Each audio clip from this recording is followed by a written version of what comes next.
It's wonderful.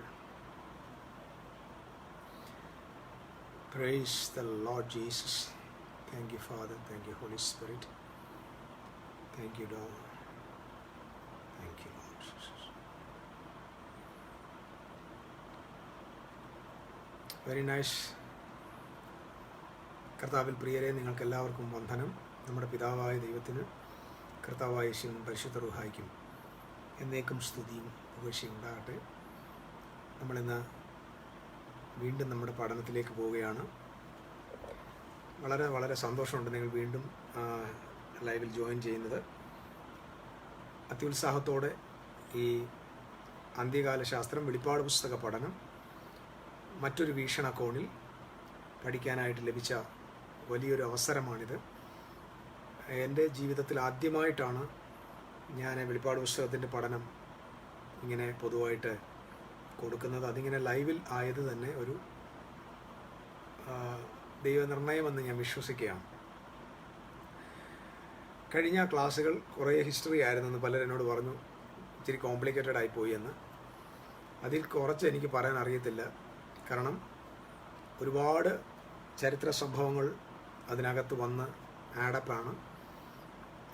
അവിടെ നിന്നുകൊണ്ട് ഓരോന്നും വിശദീകരിച്ചു പോയാൽ നമ്മുടെ പ്രധാന വിഷയത്തിലേക്ക് പോകാനായിട്ട് പറ്റില്ല. അതുകൊണ്ട് ഇന്ന് ഞാൻ കഴിഞ്ഞ ദിവസം അവസാനിപ്പിച്ച ഭാഗത്തു നിന്ന് വീണ്ടും ദൈവത്തിൻ്റെ കൃപയിൽ ആശ്രയിച്ച് ആരംഭിക്കുകയാണ്. നമ്മുടെ കർത്താവ് എല്ലാവർക്കും ജ്ഞാനവും കൃപയും വിശേഷ ബുദ്ധിയും നൽകട്ടെ എന്ന് ഞാൻ പ്രാർത്ഥിക്കുന്നു. ഈ തിരുവെഴുത്തുകൾ നിങ്ങൾക്ക് അനുഗ്രഹമാണ്, നിങ്ങൾക്ക് അനുഗ്രഹമാകണം. കാരണം വിശുദ്ധ ബൈബിളിനെ നമ്മൾ അറിയേണ്ടതുപോലെ അറിയാൻ ദൈവം നമുക്ക് വലിയ കൃപ തരട്ടെ എന്ന് പ്രാർത്ഥിക്കുകയാണ്. Thank you brothers. ഞാൻ ഇന്നലെ വന്ന ചിന്ത, ദാനിയേലിൻ്റെ പ്രവചനം 2-ാം അധ്യായത്തിലും 7-ാം അധ്യായത്തിലും 2 ദർശനങ്ങളെ കാണാൻ പറ്റും. 2-ാം അധ്യായത്തിലെ ദർശനത്തിൽ ഒരു ബിംബത്തെയാണ് കാണുന്നത്. 7-ാം അധ്യായത്തെ ദർശനത്തിൽ 4 മൃഗങ്ങളെ, വിശേഷമായ 4 മൃഗങ്ങളെയാണ് കാണുന്നത്. 2-ാമത്തെ അധ്യായത്തിലെ ആ ബിംബം, അതിൻ്റെ തല സ്വർണ്ണമാണ്, നെഞ്ച് വെള്ളിയാണ്, അരക്കെട്ടും തുടയും താമ്രമാണ്, കാലുകൾ ഇരുമ്പും, ആ കാലിൻ്റെ ഏറ്റവും കാൽപാദങ്ങൾ ഇരുമ്പും കളിമണ്ണുമാണ്. അങ്ങനെ 4 സാമ്രാജ്യങ്ങൾ. 4-ാമത്തെ സാമ്രാജ്യത്തിൻ്റെ ആ എൻഡിൽ, ലാസ്റ്റ് മൊമെൻറ്റിലാണ്, കാൽപാദത്തിലാണ് കൈ തൊടാത്ത ഒരു കല്ല് പറഞ്ഞു വന്ന് പതിക്കുന്നത് നമ്മൾ കണ്ടു. അപ്പം പർവ്വതത്തിൽ നിന്ന് കൈ തൊടാതെ പറഞ്ഞു വന്ന കല്ല് ആ കാൽപാദത്തെ വന്ന് പതിക്കുകയും ആ ബിംബം പൊടിഞ്ഞ് ഇങ്ങനെ സ്കാറ്ററായി അതിൻ്റെ സ്ഥാനം ആർക്കും കണ്ടെത്താൻ കഴിയാത്ത നിലയിലേക്ക് ചിതറപ്പെടുകയും ചെയ്യുന്നതായിട്ട് കാണാൻ പറ്റും. എന്നാൽ വീട് പണിതവർ തള്ളിക്കളഞ്ഞ കല്ല് മൂലക്കല്ലായി എന്ന് മാറി എന്ന് യേശു പറഞ്ഞ മത്തായിയുടെ സുവിശേഷം 21-ാം അധ്യായത്തിൻ്റെ 43 മുതലുള്ള വാക്യങ്ങളിൽ യേശു പറഞ്ഞ വാചകം അക്ഷരം പ്രതി അവിടെ നിവർത്തിക്കപ്പെടുകയാണ്. അതെങ്ങനെയെന്നാൽ, ഈ കല്ലിന്മേൽ വീഴുന്നവൻ ഏവനെയും തകർന്നു പോകും, കല്ല് ആരുടെ മേൽ വീണാലും അതവനെ തകർത്ത് കളയും, ധൂളിപ്പിക്കും എന്നുള്ള യേശുവിൻ്റെ വാചനം അക്ഷരം പ്രതി നിവർത്തിയാകുകയാണ്. അപ്പം 4-ാമത്തെ സാമ്രാജ്യത്തിൻ്റെ സമയത്താണ് നമ്മുടെ കർത്താവായ യേശു ക്രിസ്തുവിൻ്റെ രാജ്യം ഭൂമിയിൽ വരേണ്ടത്. ഈ രാജ്യം ഒരിക്കലും 2000 വർഷത്തിന് ശേഷമല്ല. കാരണം ഈ ബിംബത്തിന് ഗ്യാപ്പില്ല. ഈ ബിംബം ഒരിക്കലും ഇനിയും ആവർത്തിക്കപ്പെടാൻ പോകുന്ന വേറൊരു സാമ്രാജ്യത്തിൻ്റെ ഭാഗവുമല്ല. കണ്ടിന്യൂസ് ആയിട്ട് വരേണ്ട ഒരു സാമ്രാജ്യം. കാരണം ഇതൊരു ബോഡിയാണ്. നമുക്ക് വേറെ ഏത് ചിത്രം എടുത്താലും നമുക്ക് വേണമെങ്കിൽ ഇതിന് കാലഘട്ടങ്ങളുടെ വ്യത്യാസമുണ്ടെന്ന് പറയാൻ പറ്റും. പ്രത്യേകിച്ച് 7-ാം അധ്യായം മാത്രമായിരുന്നെങ്കിൽ വിവിധ കാലഘട്ടങ്ങളിൽ വന്ന 4 സാമ്രാജ്യങ്ങൾ എന്ന് വേണമെങ്കിൽ പറയാമായിരുന്നു. എന്നാൽ ദൈവം അങ്ങനെ ചെയ്തില്ല. ദൈവം ആ 2 ദർശനങ്ങളെയും ഉറപ്പിക്കേണ്ടതിനായിട്ട് ആദ്യത്തെ ബിംബത്തിൻ്റെ ദർശനവും പിന്നെ 4 മൃഗത്തിൻ്റെ ദർശനവും നൽകിയതിനായി കർത്താവിന് സ്തോത്രം. കാരണം ഒരു ബിംബം എന്ന് പറഞ്ഞാൽ തന്നെ അതിനകത്ത് ഒരിക്കലും ഗ്യാപ്പുകളില്ല, ഡിസ്കണ്ടിന്യൂഷൻ ഇല്ല, കണ്ടിന്യൂസ് ഫ്ലോയാണ് കൃത്യമായിട്ട് അതിൽ സംഭവിക്കുന്നത്. അപ്പം ഞാൻ പറയുന്ന കാര്യം വളരെ ഹിസ്റ്റോറിക്കലി തെളിവാണ്. ഞാൻ ഓപ്പണായിട്ട് സംസാരിക്കുന്നത്. നിങ്ങൾക്ക് എന്നേക്കാൾ ബുദ്ധിയുള്ളവരും റിസർച്ച് മെൻറ്റാലിറ്റി ഉള്ളവരും ഉത്സുകരുമാണ് എൻ്റെ കേൾവിക്കാർ എന്ന് എനിക്കറിയാം. നിശ്ചയമായിട്ടും ഞാൻ ഈ പറയുന്ന ഭാഗങ്ങൾ നിങ്ങൾക്ക് ഇന്ന് അവൈലബിൾ ആയിട്ടുള്ള ചരിത്രങ്ങളെ സപ്പോർട്ട് ചെയ്ത് നിങ്ങൾക്ക് സത്യമാണോ എന്ന് തെളിയിക്കാൻ പറ്റും. കാരണം വിശുദ്ധ ബൈബിൾ, ഞാൻ പറഞ്ഞല്ലോ, വെളിപ്പാട് പുസ്തകവും ദാനിയേൽ പ്രവചനവും ഞാൻ മറ്റ് ആരിൽ നിന്നും പഠിക്കാതെ, പ്രത്യേകിച്ച് മലയാളികളിൽ നിന്ന് പഠിക്കാതെ, ഇതിൻ്റെ സത്യത്തെ അന്വേഷിച്ച വർഷം 30 വർഷത്തിന് ശേഷമാണ് ഇത് ഞാൻ പരസ്യമായിട്ട് പറയുന്നത്. മനസ്സിലായി എന്ന് വിശ്വസിക്കുന്നു. അപ്പം ദാനിയേൽ പ്രവചനത്തിൻ്റെ അവസാനത്തെ, അതായത് ബിംബത്തിൻ്റെ സമാപന ഭാഗം, അതിൽ ഇരുമ്പിനെ നമ്മൾ കാണുന്നുണ്ട്. ആ ഇരുമ്പ് മറ്റെല്ലാ സാമ്രാജ്യങ്ങളെക്കാൾ ശക്തിയുള്ളതാണ് എന്ന് നമ്മൾ കണ്ടതായിട്ട് കഴിഞ്ഞ ദിവസം ഞാൻ വിശദീകരിച്ചു. ആ ഇരുമ്പ്,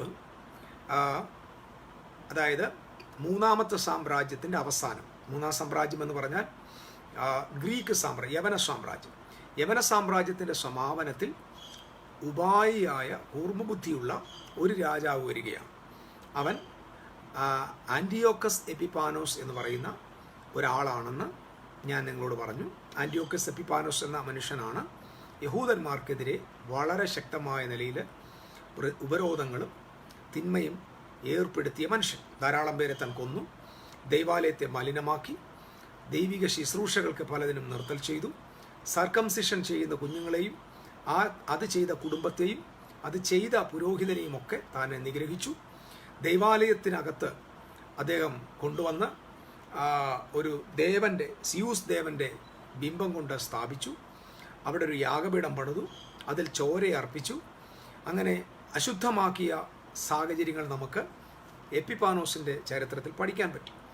അങ്ങനെ ഇവിടെ ഈ യവന സാമ്രാജ്യത്തിൻ്റെ ആ രാജാവ് അല്ലെങ്കിൽ ആ പ്രഭു ഇസ്രായേലിന് വിനാശം വരുത്തുമ്പോൾ യഹൂദ ഗോത്രത്തിലെ മത്താത്തിയാസ് എന്ന് പറയുന്ന മനുഷ്യൻ, മത്താത്തിയാസ് എന്ന് പറയുന്ന മനുഷ്യൻ്റെ നേതൃത്വത്തിൽ ഇതിനെതിരെ റിബലിയൻ ആരംഭിച്ചു. അങ്ങനെ ആൻറ്റിയോക്കസ് എപ്പിപ്പാനോസ് നിയോഗിച്ച് യെരുശലേം ദേവാലയത്തിനകത്ത് വന്ന് സിയൂസ് ദേവന് വേണ്ടി യാഗമർപ്പിക്കാനായിട്ട് അയക്കപ്പെട്ട പുരോഹിതനെ ഈ മത്താത്തിയാസ് കൊന്നു എന്ന് നമുക്കറിയാം. അദ്ദേഹം മക്കാബിയാർ സഹോദരന്മാരുടെ പിതാവാണ്. അസ്മോനിയസ് എന്ന് പറയുന്ന ഒരു വല്യപ്പൻ്റെ മകനാണ് ഈ നിൽക്കുന്ന മത്താത്തിയാസ്. മത്താത്തിയാസിൻ്റെ 5 പുത്രന്മാരുണ്ട്. ആ 5 പുത്രന്മാർ ഹസ്മോനിയൻ രാജവംശം ആരംഭിക്കുന്നു. മക്കാബിയർ സഹോദരന്മാർ എന്ന് വിളിക്കപ്പെടുന്നു. മക്കാബിയരുടെ പുസ്തകം 1st 2nd ഹിസ്റ്ററിയാണ്. നിങ്ങൾക്കത് അവൈലബിൾ ആണ്. നിശ്ചയമായിട്ട് നിങ്ങൾ ആ ഭാഗത്തേക്ക് പോകണം. അപ്പോൾ ഇങ്ങനെ മക്കാബിയർ സഹോദരന്മാർ, ഇത് സംഭവിക്കുന്ന എവിടെയാണെന്നറിയാമോ? മലാക്കിക്കും മത്തായിക്കും ഇടയിലുള്ള ഒരു ഗ്യാപ്പ് ഉണ്ട്, 400 വർഷം. മലാക്കിയുടെ പ്രവചനത്തിനും മത്തായിയുടെ അല്ലെങ്കിൽ യേശുക്രിസ്തുവിൻ്റെ വരവിനും ഇടയിലുള്ള ഒരു 400 ഇയേഴ്സ് ഉണ്ട്. അതിനെ ഡാർക്കൺഡ് പീരീഡ് എന്നും സൈലന്റ് പീരീഡ് എന്നും പ്രവചനവും ദൈവശബ്ദവും ഇല്ലാത്ത കാലഘട്ടം എന്നൊക്കെ പറയാറുണ്ട്. പക്ഷേ ആ കാലഘട്ടങ്ങളിലും വലിയ ദൈവപ്രവർത്തികൾ നടന്നിരുന്നു. തിരുവെഴുത്തുകളൊന്നും രചിക്കപ്പെട്ടില്ലെങ്കിലും ഒരുപാട് ദൈവികമായ ഇടപെടലുകൾ സംഭവിച്ചിരുന്നു എന്നത് യാഥാർത്ഥ്യമാണ്.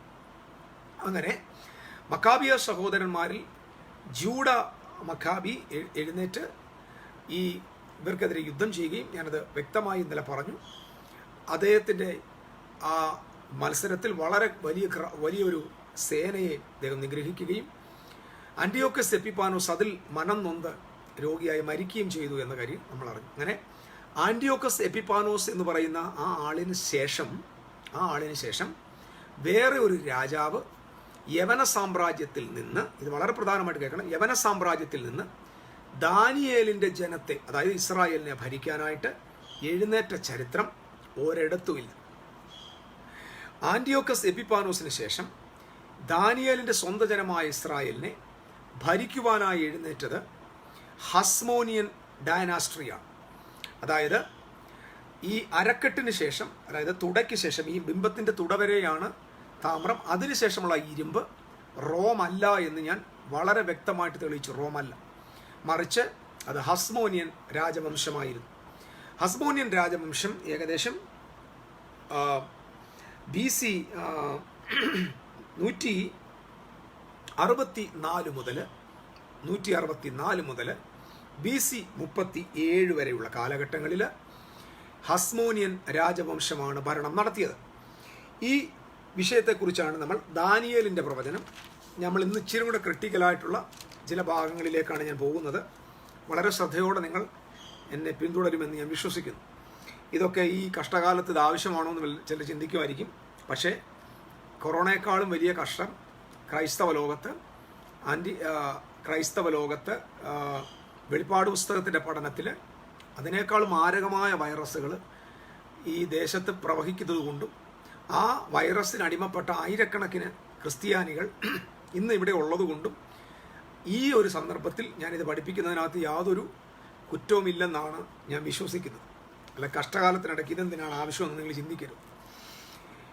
ദാനിയേലിൻ്റെ പ്രവചനം 11-ാം അധ്യായത്തിൽ നമ്മൾ ഇങ്ങനെ വായിച്ചു. അതിൻ്റെ 34-ാമത്തെ വാക്യത്തിൽ അവർ അല്പസഹായത്താൽ രക്ഷ പ്രാപിക്കും എന്നൊരു വാക്യമുണ്ട്. അല്പസഹായത്താൽ രക്ഷ പ്രാപിക്കും. പലരും കപടഭാവത്തോട് അവരോട് ചേർന്നുകൊള്ളും. ദാനിയേലിൻ്റെ പ്രവചനം 11-ാം അധ്യായത്തിൻ്റെ 34-ാമത്തെ വാക്യത്തിലെ അല്പസഹായത്താലുള്ള രക്ഷ എന്നത് ഹസ്മോനിയൻ രാജവംശത്തിൻ്റെ ഭരണമായിരുന്നു എന്ന് നമ്മൾ ചരിത്രത്തിൻ്റെ താളുകളിൽ വ്യക്തമായിട്ട് മനസ്സിലാക്കി പഠിച്ചു. ഇനി നമ്മൾ 35-ാമത്തെ അധ്യായത്തിലേക്ക് പോവുകയാണ്. 35-ാമത്തെ വാക്യത്തിലേക്ക് പോവുകയാണ്. അതിനു മുമ്പ് ഞാൻ ഒരു പ്രാവശ്യം കൂടെ ചില കാര്യങ്ങൾ ഒന്നുകൂടെ ഓർമ്മിപ്പിക്കുക. അതായത് 164 BC മക്കാബിയ സഹോദരന്മാർ ആന്റിയോക്കസ് എപ്പിഫാനോസിനെ ഇല്ലാതെയാക്കി. 142 BC ആയപ്പോൾ അത് Israel became fully independent from Macedonia, ഗ്രീസിൽ നിന്നും മാസിഡോണിയയിൽ നിന്നും എന്നേക്കുമായിട്ട് സ്വതന്ത്രമായി. അങ്ങനെ ഇസ്രായേലിൻ്റെ ചരിത്രത്തിൽ ഏകദേശം 500 വർഷത്തെ അടിമത്തം അവസാനിച്ചു മക്കാബിയ സഹോദരന്മാരായുള്ള മുന്നേറ്റത്താൽ. ഇങ്ങനെ 142 BC മുതൽ ഹസ്മോനിയൻ രാജവംശം വളരെ ശക്തിയോടെ ഭരിക്കുകയാണ്. ഹസ്തിമോനിയൻ രാജവംശത്തിൻ്റെ അവരുടെ ഡൈനാസ്ട്രിയെ ഞാൻ ഒന്ന് പെട്ടെന്ന് വായിക്കാം, നിങ്ങൾക്ക് സന്തോഷമാണെങ്കിൽ കേൾക്കുക. അതായത് 166 മത്താത്തിയാസ് അസാമോനിയസ് എന്ന് പറയുന്ന, അസാമോനിയസ് നിന്ന് ഹസ്മോനിയൻ വന്നത് കേട്ടോ. അദ്ദേഹത്തിൻ്റെ മകനാണ് ജൂഡാസ് മക്കാബിയസ്. 165 മുതലാണ് താൻ ഭരിക്കുന്നത്. ശേഷം Jonathan Apphus, Simon Matthes, John Hyrcanus, Judah Aristobulus, Alexander Jannaeus, Alexander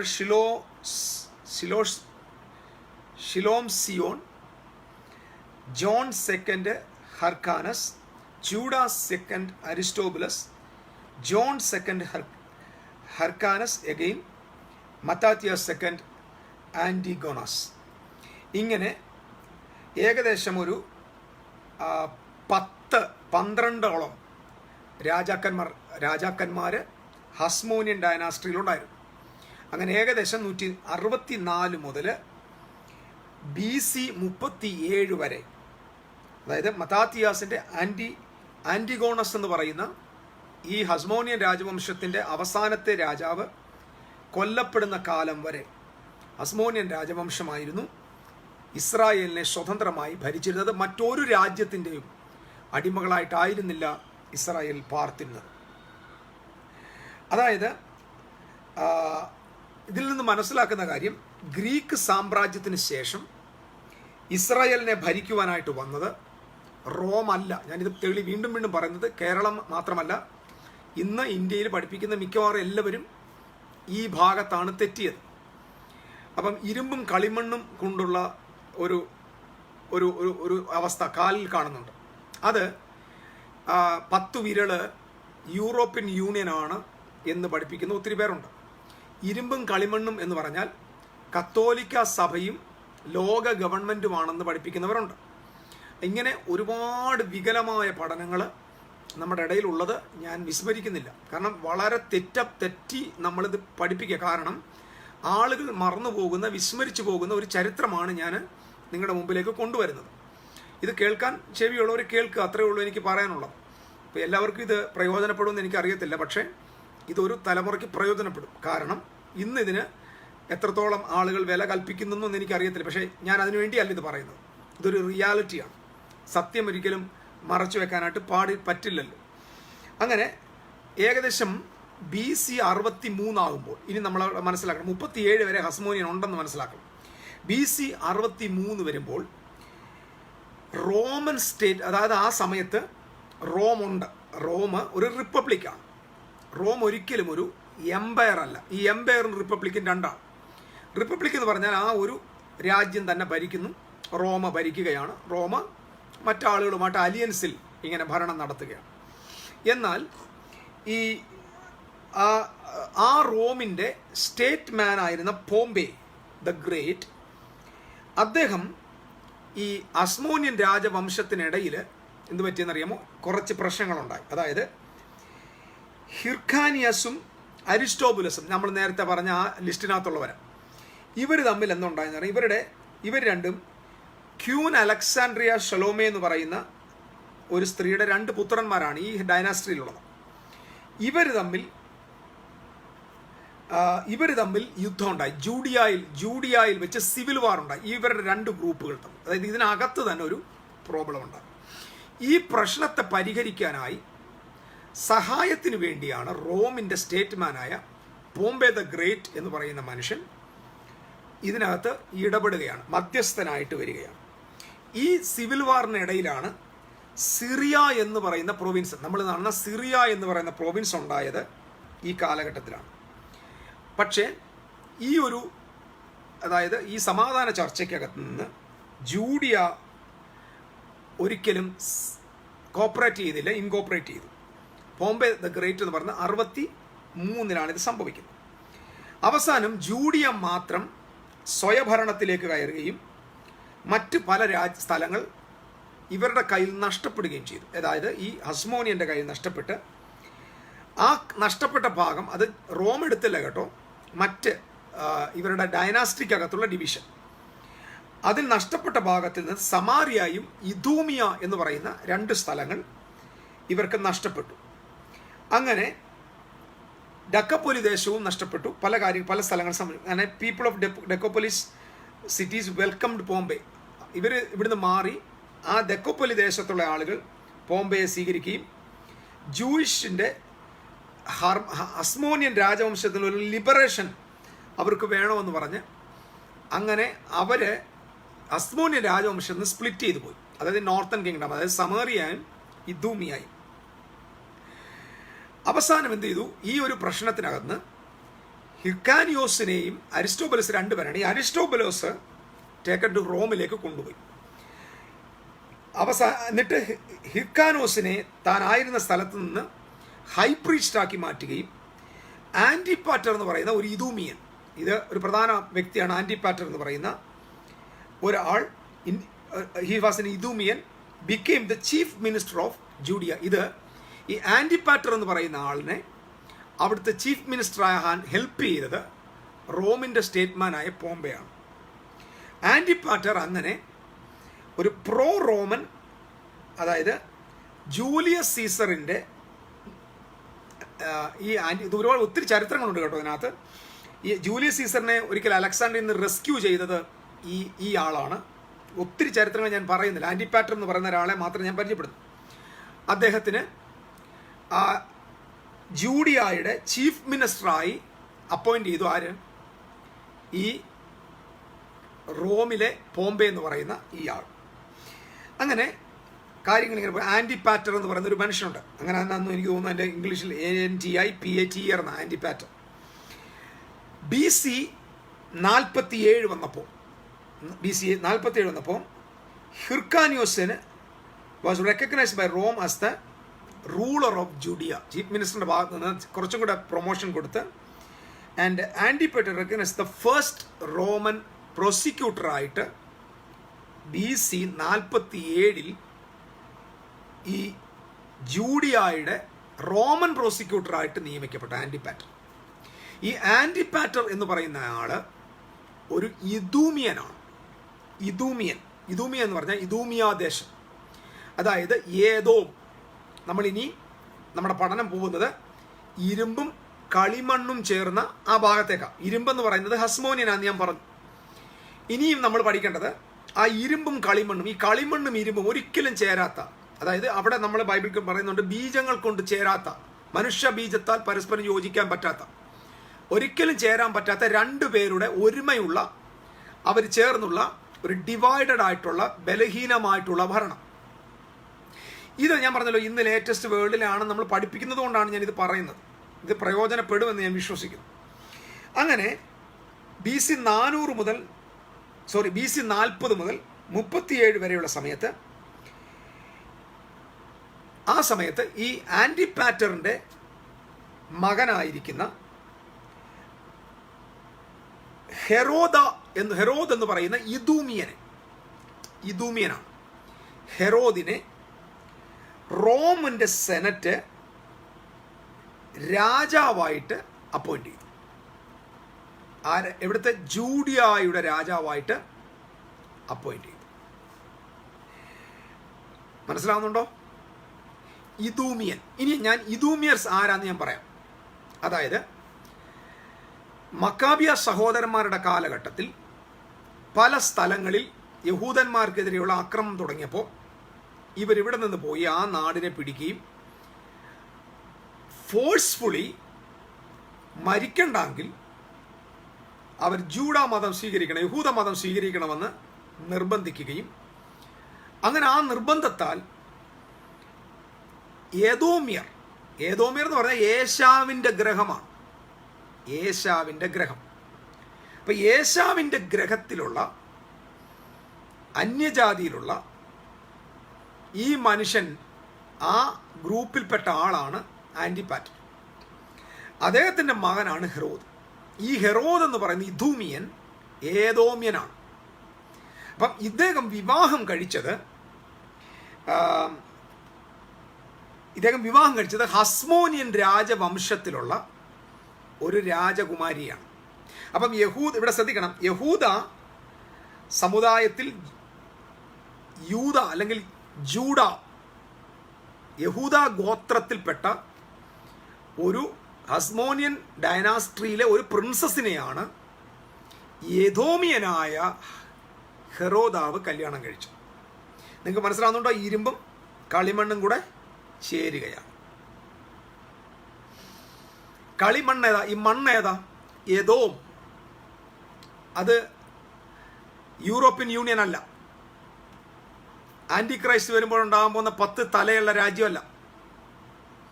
ഈ കളിമണ്ണ് എന്ന് പറയുന്നത് ഏദോമാണ്. ഏദോം എന്ന വാക്ക് വന്നത് ആദാമിൽ നിന്നാണ്. ആദാം എന്ന വാക്കിൻ്റെ അർത്ഥം റെഡ് സോയിൽ എന്നാണ്. അപ്പം റെഡ് സോയിൽ, അപ്പം ഏദോമിൽ നിന്നാണ് ഈ മണ്ണ് വന്നത്. ഈ കളിമണ്ണിൻ്റെ യഥാർത്ഥ മൂലപദം പോകുന്നത് ഏദോമിലാണ്. അപ്പം ഇഡൂമിയൻസായ ഈ ഏദോമ്യ വംശവും യഹൂദനൂടെ ചേരുന്നുള്ള ഒരു സമ്മിശ്രം, ഇരുമ്പും കളിമണ്ണും കൂടെ ചേരുന്ന ഒരു രാജഗ്രഹത്തിന് തുടക്കം വരാൻ പോവുകയാണ്. BC 37 ആയപ്പോൾ റോമൻ സെനറ്റ്, ഈ ആൻറ്റിപാറ്റർ എന്ന് പറയുന്ന ആൾ റോമൻ പ്രോസിക്യൂട്ടർ ആയിരുന്നു, അദ്ദേഹത്തിൻ്റെ മകനെ ജൂഡിയായുടെ രാജാവായിട്ട് അപ്പോയിന്റ് ചെയ്തു. അവരുടെ ഹെൽപ്പില്ല. ഞാൻ പറഞ്ഞല്ലോ, ഇത് രാജ്യങ്ങൾ നമ്മുടെ അലിയൻസ് ആണ്. റോം ഡോമിനേറ്റ് ചെയ്തിട്ടില്ല. റോം അന്നും ഇസ്രായേലിനെ ഭരിക്കാൻ വരുന്നില്ല. ഇസ്രായേലിൻ്റെ ഭരണം ഇപ്പോൾ ഹെറോദ് ദ ഗ്രേറ്റിൻ്റെ കയ്യിലോട്ട് കൊടുക്കുക. ആ സമയത്ത് അറ്റ് ദാറ്റ് ടൈം പാർത്തിയൻസ് എന്ന് പറയുന്ന ഒരു രാജ്യം, അതായത് ഇറാൻ, ഈ ഇസ്രായേലിനെ ആക്രമിക്കാനായിട്ട് വരികയാണ്. അപ്പോൾ യഹൂദന്മാർ വിചാരിച്ചു, the Jews thought the new year of independence had come.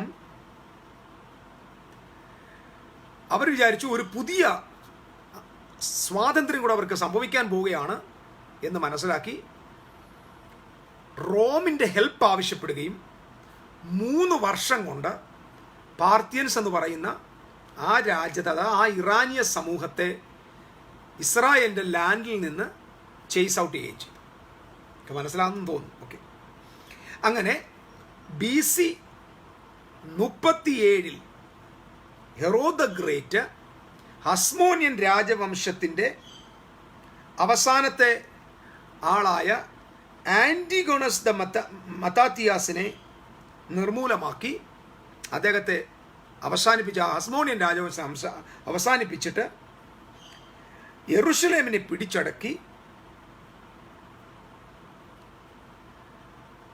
യഹൂദയുടെ രാജാവായി ഹെറോദ് ദ ഗ്രേറ്റ്. റോമല്ല. നിങ്ങളിത് മനസ്സിലാക്കുക, റോമല്ല. റോം അവിടെ വന്നിട്ടില്ല. റോമിൻ്റെ ഹെൽപ്പേ ഉള്ളൂ. കാരണം ദാനിയേലിൻ്റെ പ്രവചനത്തിൽ അവിടെ പറയുന്ന എല്ലാ സാമ്രാജ്യങ്ങളും യഹൂദ രാജ്യത്തെ, അതായത് മനോഹര ദേശത്തെ ഭരിച്ചിരിക്കണം. ബാബിലോൺ ഭരിച്ചു, മേത്യ പേർഷ്യ ഡോമിനേറ്റ് ചെയ്തിരുന്നു, ഗ്രീക്ക് സാമ്രാജ്യം ഇസ്രായേലിനെ ഡോമിനേറ്റ് ചെയ്തിരുന്നു. ആന്റിയോക്കസ് എപ്പിപ്പാനോസിൻ്റെ അന്ത്യത്തോടെ അവിടെ നിന്ന് അവർ ഇൻഡിപെൻഡൻ്റ് ആയി. ആ അടുത്തതും ഇവർ സംസാരിക്കുന്ന ലോകത്തിലെ വേറെ ഏതെങ്കിലും സാമ്രാജ്യത്തിൻ്റെ കാര്യമല്ല. ഇത് ശ്രദ്ധിക്കേണ്ട കാര്യം, ഈ മൃഗങ്ങളും ഈ മൃഗത്തിൻ്റെ ചിത്രവും ഈ ബിംബത്തിൻ്റെ ചിത്രവും എല്ലാം ഇസ്രായേലിനോടുള്ള ബന്ധത്തിലാണ്. ഇസ്രായേലിനെ ഡോമിനേറ്റ് ചെയ്യുന്ന രാജ്യങ്ങളെ സംബന്ധിച്ചാണ്. യൂറോപ്യൻ യൂണിയൻ ആണോ ഇന്ന് ഇസ്രായേലിനെ ഭരിക്കുന്നത്? അല്ലല്ലോ. അപ്പം നമ്മൾ ഇന്ന് ഏത് കാര്യത്തെ, ഏത് സാമ്രാജ്യത്തെ കൊണ്ടുവന്ന് ആ പസിൽ കൊണ്ടുവന്ന് അവിടെ ഫിറ്റ് ചെയ്താലും അതവിടെ ഫിറ്റ് ആകത്തില്ല. കാരണം ആ ബിംബത്തിൻ്റെ ഒടുവിൽ യേശു എന്ന ആ രാജാവ്, ആ കല്ല് വരുമ്പോൾ അത് ഭരിച്ചുകൊണ്ടിരിക്കേണ്ടത് ജൂഡായിൽ നിന്നുള്ളവർ തന്നെ ആയിരിക്കണം. യേശു ക്രിസ്തുവിൻ്റെ രണ്ടാമത്തെ വരവ് ഇനി 2000 ഇയേഴ്സിന് ശേഷം സംഭവിക്കാനാണെങ്കിൽ അന്ന് വരെ ഇസ്രായേലിൻ്റെ കയ്യിൽ നിന്ന് അധികാരം പോയിട്ടുണ്ടോ? യഹൂദ ഗോത്രത്തിൻ്റെ കയ്യിൽ നിന്ന് പോയിട്ടില്ലല്ലോ, പോകാൻ പാടില്ലല്ലോ. കാരണം അവകാശമുള്ളവൻ വരുവോളം ചെങ്കോൽ യഹൂദയിൽ നിന്ന് രാജദണ്ഡവന്റെ മുഴങ്കാലിടയിൽ നിന്ന് നീങ്ങി പോകാൻ പാടില്ലെന്നാ. അങ്ങനെയാണ് യേശു ക്രിസ്തു ഇനിയും വന്നിട്ടാണ് രാജ്യം സ്ഥാപിക്കാൻ പോകുന്നതെങ്കിൽ അന്ന് വരെ ഇസ്രായേലിനെ ഭരിക്കേണ്ടത് യഹൂദൻ ഗോത്രത്തിലെ രാജാവായിരിക്കണം. ഇന്ന് യഹൂദ ഗോത്രം എവിടെയാ, ലേവി ഗോത്രം എവിടാ, ബെഞ്ചമിൻ ഗോത്രം എവിടാന്ന് അവന്മാർ തപ്പി നടക്കുക. അത് DNA ടെസ്റ്റ് ചെയ്താൽ പോലും മനസ്സിലാവുന്നില്ല. എല്ലാം സ്കാറ്ററായി, പൊടിയായി, ധൂളിയായി പോയി. അപ്പം ഞാൻ പറഞ്ഞ് മനസ്സിലാക്കുന്നത്, യേശു എന്ന ആ കല്ല്, കൈതൊടാത്ത കല്ല് വന്ന് പതിക്കുമ്പോൾ ആ കാൽപാദത്തിൽ ആ സാമ്രാജ്യം ഇസ്രായേലിനെ ഡോമിനേറ്റ് ചെയ്യുന്ന സാമ്രാജ്യമായിരിക്കണം. ഏറെ ഏതെങ്കിലും നാട്ടിലെ സാമ്രാജ്യം, അത് റോമോ, അത് ഇറാഖോ, ഇറാനോ, ഇതൊന്നും നമുക്ക് വിഷയമല്ല. കാരണം ദാനിയേലിൻ്റെ പ്രവചനം മെയിൻലി ഫോക്കസ് ആയിരിക്കുന്നത് ദാനിയേലിൻ്റെ ജനത്തെക്കുറിച്ചാണ്. ഇന്ത്യയെക്കുറിച്ചോ യൂറോപ്പിനെ കുറിച്ചോ അമേരിക്കയെ കുറിച്ചോ ഒന്നും അല്ല. ഓക്കെ, അങ്ങനെ ഞാൻ പറഞ്ഞു BC 37 ഹെറോദ ഗ്രേറ്റ് ജൂഡയുടെ അല്ലെങ്കിൽ ജൂഡിയയുടെ രാജാവ്, കിങ് ഓഫ് ജൂഡിയ. ഞാൻ പറഞ്ഞു അദ്ദേഹം കല്യാണം കഴിച്ചത് ഹെറോദ് മാരിഡ് ഹസ്മോനിയൻ പ്രിൻസസ് നെയ്മഡ് മറിയാംനെ എന്ന് പറയുന്ന, മറിയാംനെ എന്ന് പറയുന്ന ഒരു ഹസ്മോനിയൻ പ്രിൻസസിനെയാണ് ഹെറോദ് വിവാഹം കഴിക്കുന്നത്. അങ്ങനെ ജൂഡാഗോത്രത്തിൽപ്പെട്ട, യഹൂദാഗോത്രത്തിൽപ്പെട്ട, ഹസ്മോനിയൻ രാജവംശത്തിൽപ്പെട്ട ഒരു യഹൂദ സ്ത്രീയും ഏദോമ്യനായ ഹെറോദാവും, അതായത് ഹസ്മോനിയൻ രാജവംശത്തിലെ ഇരുമ്പും ഏദോം എന്ന രാജ്യത്തെ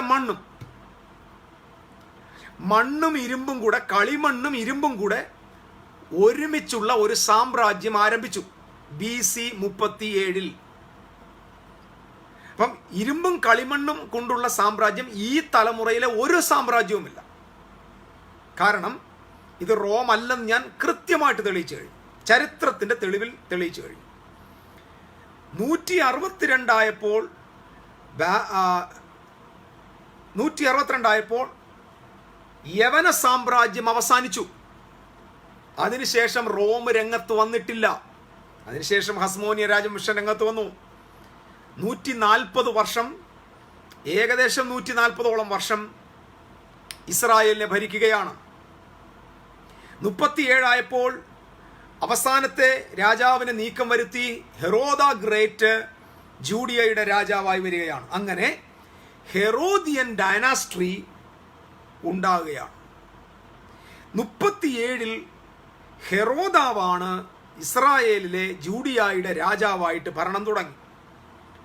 അതിനുശേഷം 10 വർഷത്തിന് ശേഷമാണ് BC 27 റോം എംപയർ ആരംഭിക്കുന്നത്. അതായത് ഏകദേശം 140 വർഷത്തിന് ശേഷം.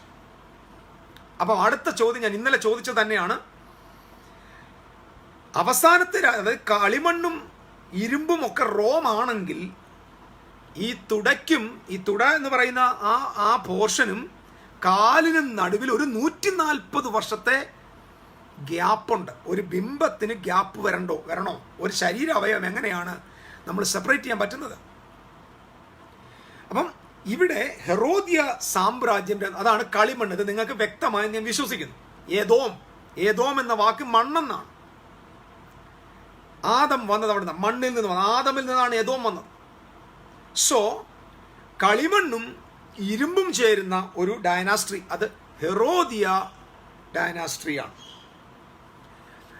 അങ്ങനെ BC 27 റോം എംപയർ ആരംഭിച്ചു. അങ്ങനെ 37 മുതൽ BC 37 മുതൽ AD 4 വരെ ഇസ്രായേലിനെ ഭരിച്ചിരുന്നത് ഹെറോദ ഗ്രേറ്റ് ആണ്. അതായത് നമ്മുടെ കർത്താവായ യേശുക്രിസ്തു ഭൂജാതനായപ്പോൾ അവനെ കൊല്ലാൻ ആഗ്രഹിച്ചതും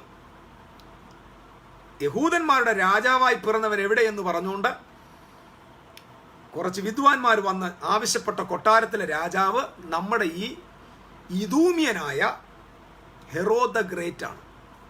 ചരിത്രങ്ങൾ മനസ്സിലാവുന്നുണ്ടോ? ഈ സമയത്ത്, അതായത് ഈ ഡൈനാസ്ട്രിയുടെ സമയത്താണ് കൃത്യമായി കൈ തൊടാത്ത കല്ല് ഭൂമിയിലേക്ക് വരികയാണ്, സാമ്രാജ്യം വരികയാണ്. ഏകദേശം അതിനുശേഷം ഹെറോദിന്റെ മരണത്തിന് ശേഷം 2 വർഷത്തിന് ശേഷം, നിങ്ങളുടെ മനസ്സിൽ ഇത് വെച്ചേക്കുക, അല്ലെങ്കിൽ എവിടെയെങ്കിലും കുറിച്ച് വെക്കുക, AD 6 ജൂയിഷ് സെലറ്റ് മൂവ്മെന്റ് ഗലീലായിൽ ആരംഭിച്ചു. ജൂഡാസ് ഓഫ് ഗലീലി എന്ന് പറയുന്ന ഗലീലായിലെ ജൂഡ ജൂയിഷ് സെലറ്റ് മൂവ്മെന്റ് എന്ന ഒരു മൂവ്മെന്റ് ആരംഭിച്ചു. We are talking about the beast of the book of Revelation. ഞാൻ ഇന്ന് ഈ വിഷയത്തെ നിങ്ങൾക്ക് കുറച്ചും കൂടെ ഒന്ന് മനസ്സിലാക്കി ഉറപ്പിക്കാൻ വേണ്ടി പോവാം. എൻ്റെ ശ്രമം തമ്പുരാൻ കൃപ ചെയ്യുമെന്ന് ഞാൻ വിശ്വസിക്കുന്നു. നിങ്ങളെൻ്റെ കൂടെ സഹകരിക്കുമെന്ന് ഞാൻ വിശ്വസിക്കുകയാണ്. മനസ്സിലാകുമെന്ന് വിചാരിക്കുക. ദാനിയേലിൻ്റെ പ്രവചനം, നിങ്ങളുടെ കയ്യിൽ ഒരു ബൈബിൾ ഉണ്ടെങ്കിൽ ആ ഭാഗത്തിലേക്ക് ഒന്ന് പോകണം. നമുക്ക് തിരുവെഴുത്തുകളിലേക്ക് നമ്മുടെ ശ്രദ്ധയെ തിരിക്കാം. വളരെ സീരിയസ് ആയിട്ടൊരു പഠനമായതുകൊണ്ട് നിങ്ങളുടെ കാര്യങ്ങളിൽ ഒരു ബൈബിൾ ഉണ്ടെങ്കിൽ ഞാനിത് പറയുമ്പോൾ നിങ്ങൾക്ക് കൂടെ ആ ഭാഗത്തെ നോക്കാൻ പറ്റും. ദാനിയേലിൻ്റെ പ്രവചനം 11-ാം അധ്യായത്തിൻ്റെ 36-ാമത്തെ വാക്യം. 35 ഞാൻ പറഞ്ഞു. എന്നാൽ അന്ത്യകാലം വരെ അവരിൽ പരിശോധനയും ശുദ്ധീകരണവും നിർമ്മലീകരണവും സാധിക്കേണ്ടതിന് ബുദ്ധിമാന്മാരിൽ ചിലർ വീഴും. നിശ്ചയിക്കപ്പെട്ട കാലത്തു മാത്രം അന്തം വരെ. Talking about the 17 weeks. നിന്റെ ജനത്തിനും നഗരത്തിനും ഒരുക്കി വച്ചിരിക്കുന്ന 70 ആഴ്ചവട്ടക്കാലം. സോ ഈ 70 ആഴ്ചവട്ടക്കാലത്തെക്കുറിച്ചാണ്. ഇതാണ് നിശ്ചയിക്കപ്പെട്ട കാലം. ഞാൻ പറഞ്ഞല്ലോ, ഈ 32 മുതൽ താഴോട്ടുള്ള ഭാഗങ്ങൾ ഹസ്മോന്യൻ രാജവംശത്തിൻ്റെ കാര്യങ്ങളാണ് പറയുന്നത്. അതായത് നമ്മൾ ആ ഭാഗത്തെ നിങ്ങൾക്ക് മനസ്സിലാക്കാനുണ്ട്. ഒന്നുകൂടെ ഞാൻ പറയാം. ഈ 34 വീഴുമ്പോൾ അല്പസഹായത്താൽ രക്ഷ പ്രാപിക്കും. ഇതിനു മുമ്പുള്ള വാക്യങ്ങൾ അന്റിയോക്കസ് എപ്പിഫാനസിനെ കുറിച്ചാണ്. അതായത് 2 ദാനിയേലിൻ്റെ പ്രവചനം 11-ാം അധ്യായം. ഞാൻ പറഞ്ഞു, ദാനിയേലിൻ്റെ പ്രവചനം 11-ാം അധ്യായം മാത്രം ഫുൾ ഹിസ്റ്ററിയിൽ നമ്മൾ എഴുതിയാൽ ഏകദേശം അത് ഫുൾ നമ്മൾ ഡെവലപ്പ് ചെയ്ത് എഴുതിയാൽ ഒരു 300 പേജുള്ള ഒരു പുസ്തകം എഴുതാനുള്ള ചരിത്രമുണ്ട് ദാനിയേലിൻ്റെ പ്രവചനം 11-ാം അധ്യായത്തിൽ മാത്രം. നിങ്ങൾ അത്ര മനസ്സിലാക്കണം. ഓരോ വാക്യത്തിനകത്ത് അത്ര വലിയ വേൾഡ് ഹിസ്റ്ററി ഉണ്ട്. ഈ പ്രവചനത്തിനകത്ത് നിവർത്തിയായ വേൾഡ് ഹിസ്റ്ററിയാണ്. അപ്പോൾ ഇത് ഹിസ്റ്റോറിക്കലി പ്രൂവ് ചെയ്യാൻ പറ്റിയ ഒരു പ്രൊഫറ്റിക്കൽ ഭാഗമാണ്. അതുകൊണ്ട് ഞാൻ വളരെ ഇൻട്രസ്റ്റിംഗ് ആയിട്ട് സംസാരിക്കുന്നത്, അല്ലാതെ ഊഹാപോഹം അടിക്കാൻ പറ്റില്ലല്ലോ. അപ്പോൾ ആന്റിയോക്കസ് എപ്പിഫാനോസിൻ്റെ ആ സമയത്ത് തന്നെ അല്പകാലത്തെ അല്പസഹായത്താൽ രക്ഷ പ്രാപിക്കുന്നു പറഞ്ഞത് ദാറ്റ് വാസ് മക്കാബിയ സഹോദരന്മാരായിട്ടുള്ള അവരുടെ വരവാണ്. ഇനി നമ്മൾ ഒരു ട്വിസ്റ്റ് കാണാൻ പോവുക. വേർഡ് ഓഫ് ഗോഡിനകത്ത് ഒരു ഭയങ്കര ട്വിസ്റ്റ്. ഇവിടെയാണ് ഈ ട്വിസ്റ്റിനകത്തൊക്കെ ഒരുപാട് പ്രശ്നങ്ങൾ തിയോളജിക്കൽ ലോകത്ത് നടന്നിട്ടുണ്ട്. ഈ ട്വിസ്റ്റിൽ നമ്മളത് സ്ട്രെയിറ്റ് ആയിട്ട് പോകാൻ പോവുക. സ്ട്രെയിറ്റ് ആയിട്ടെന്ന് പറഞ്ഞാൽ അസിറ്റീസ് ആയിട്ട് പോകാൻ പോകും. നമുക്ക് വേറൊരു ചിന്ത നമുക്ക് ഇല്ലാത്തതുകൊണ്ട്, നമ്മൾ ഒരുപാട് തിയോളജിയന്മാരല്ലാത്തതുകൊണ്ട്, നമ്മളൊരു ചരിത്ര ഗവേഷണ ചിന്തയായതുകൊണ്ട് നമുക്ക് സിമ്പിളായിട്ടത് പോകാം. ഇതങ്ങോട്ട്, അതായത് ഹസ്മോനിയൻ രാജവംശത്തിൻ്റെ കാലത്തെക്കുറിച്ച് ഇങ്ങനെ പറഞ്ഞു വന്നിട്ട് പെട്ടെന്ന് അത് അന്തം വരെ വരും എന്നൊക്കെ പറഞ്ഞിട്ട് ഉടനെ പറയാം, രാജാവോ ഇഷ്ടം പോലെ പ്രവർത്തിക്കും. ഒരു ഇൻട്രൊഡക്ഷൻ ഇല്ലാതെ വളരെ കൂളായിട്ട് വേറൊരു സബ്ജക്റ്റിലേക്ക് ടേൺ ആകുക. രാജാവോ ഇഷ്ടം പോലെ പ്രവർത്തിക്കും, അവൻ തന്നെത്താൻ ഉയർത്തി ഏത് ദേവനും മേലായി മഹത്വീകരിക്കുകയും ദൈവാദി ദൈവത്തിന് നേരെ അപൂർവ കാര്യങ്ങളെ സംസാരിക്കുകയും കോപം നിവർത്തിയാകോളം അവന് സാധിക്കുകയും നിർണയിക്കപ്പെട്ടിരിക്കുന്നത് സംഭവിക്കുമല്ലോ. ഈ ഭാഗം വരുമ്പോൾ വേദപണ്ഡിതന്മാര് ഈ ഭാഗത്തെക്കുറിച്ച് പറയുന്നത് ഇത് അന്തിക്രിസ്തുവിനെ കുറിച്ചാണെന്ന്. ഞാൻ പറഞ്ഞത് മനസ്സിലാവുന്നുണ്ടോ? ഈ ദാനിയേലിന്റെ പ്രവചനം കണ്ട ആ ബിംബത്തിന്റെ സമാപന ഭാഗത്തിലേക്ക് വരണം. ഇത് ഈ പറയുന്ന ആള് ആന്റി ക്രൈസ്റ്റ് ആണ് എന്നൊരു പഠനമുണ്ട്. ഇത് അന്തിക്രിസ്തുവാണ്, ഇദ്ദേഹമാണ് ദൈവത്തെക്കാൾ, ഏത് ദേവനും തന്നെക്കാൾ മേലായ മഹത്വീകരിക്കും. വാക്കുകൾ കേട്ടില്ലേ? ദേവാദി ദൈവത്തിന് നേരെ അപൂർവ കാര്യങ്ങളെ സംസാരിക്കും, കോപം നിവർത്തിയാളോ അത് സാധിക്കും, നിവർത്തിക്കപ്പെടുന്നതെല്ലാം സംഭവിക്കുമല്ലോ. സോ ഇത് ആന്റി ക്രൈസ്റ്റ് ആണ് എന്ന് 99% ക്രൈസ്തവ പണ്ഡിതന്മാരും പ്രാസംഗികന്മാരും പ്രസംഗിച്ചുകൊണ്ടിരിക്കുക. നമ്മളതിനെ എന്താണെന്നൊന്ന് അനലൈസ് ചെയ്യാൻ പോവുക. And the king shall do as he Wills. ഇവിടെ എഴുതിയിരിക്കുന്നത് and the king, and the king. അപ്പോൾ ഇത് പറയുമ്പോൾ നമ്മൾ ചിന്തിക്കും, ഇത് ആരെക്കുറിച്ചാണ്? ഇത് ആന്റിയോക്കസ് എപ്പിഫാനോസിനെ കുറിച്ചാണോ? അല്ല. കാരണം ആന്റിയോക്കസ് എപ്പിഫാനോസിന്റെ കയ്യിൽ നിന്ന് അല്പസഹായത്താൽ ഇസ്രായേൽ രക്ഷപ്പെട്ടു. അത് അവിടെ അവസാനിച്ചെന്ന് നമുക്കറിയാൻ പറ്റും. അത് കഴിഞ്ഞിട്ട് പെട്ടെന്ന് വിതൗട്ട് എനി ഇൻട്രൊഡക്ഷനിൽ പ്രൊഫറ്റിക്കലി പറയാ, the king shall do as he Wills. അവൻ ഇഷ്ടം പോലെ ഉള്ളത് പ്രവർത്തിക്കും. ഇവിടെ നമ്മൾ കാണേണ്ട ഒരു കാര്യം, തനിക്കിഷ്ടം പോലെ പ്രവർത്തിക്കും. അതായത് സ്വന്തം ഇഷ്ടത്തിന് പ്രവർത്തിക്കുന്ന ഒരു രാജാവ്, ആരുടെയും ഇഷ്ടത്തെ നോക്കാതെ സ്വന്തം ഇഷ്ടം, എൻ്റെ ഇഷ്ടമാണോ എന്ന് പറഞ്ഞ് പ്രവർത്തിക്കുന്ന ഒരു രാജാവ്. ഇവിടെ നമ്മൾ കാണുന്നത് ആന്റിയോക്കസ് എപ്പിഫാനോസ് അല്ല. 2, കാരണം ആന്റിയോക്കസ് എപ്പിഫാനോസ് 21-ാമത്തെ അധ്യായത്തിൽ നിന്ന് വന്നിട്ട് 35 അവസാനിക്കുകയാണ്, 32 അവസാനിക്കുന്നു. 32 മുതൽ 35 വരെ മക്കാബിയർ അസ്മോനിയൻ രാജവംശത്തിന്റെ ഡൈനാസ്ട്രിയാണ്. അതിൻ്റെ കാര്യം ഇനി അങ്ങോട്ടുള്ള വാക്യങ്ങളിൽ ഗ്രീക്ക് സാമ്രാജ്യം ഇല്ല,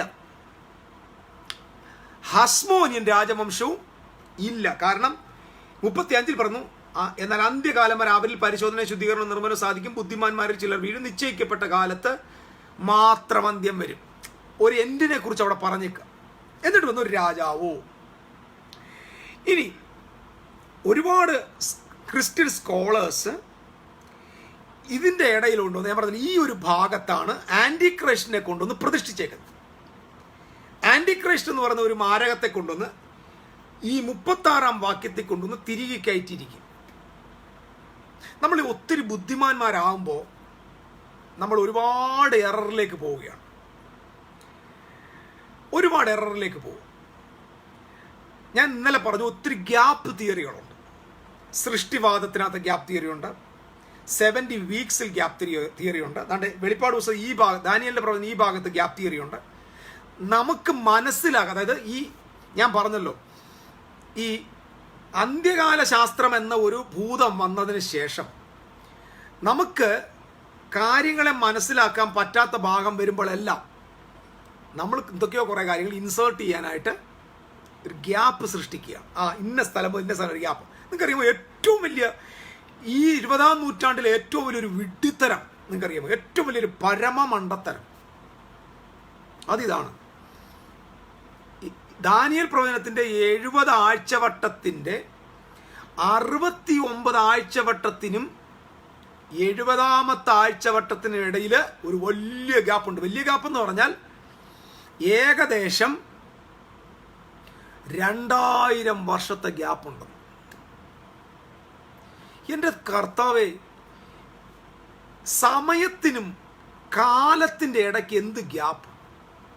ഇവന്മാർ ഗ്യാപ്പ് ഇടുമെന്ന് അറിഞ്ഞുകൊണ്ട് തന്നെ തമ്പുരാൻ ഇതിനെ 70 ആഴ്ചവട്ടം എന്ന് പറഞ്ഞത്. കാരണം ആഴ്ചവട്ടം എന്ന് പറഞ്ഞാൽ ഒന്നിനൊന്ന് ടൈമിൻ്റെ ഇടയ്ക്ക് ഗ്യാപ്പില്ല, അതായത് ക്ലോക്ക് നിൽക്കുന്നില്ല.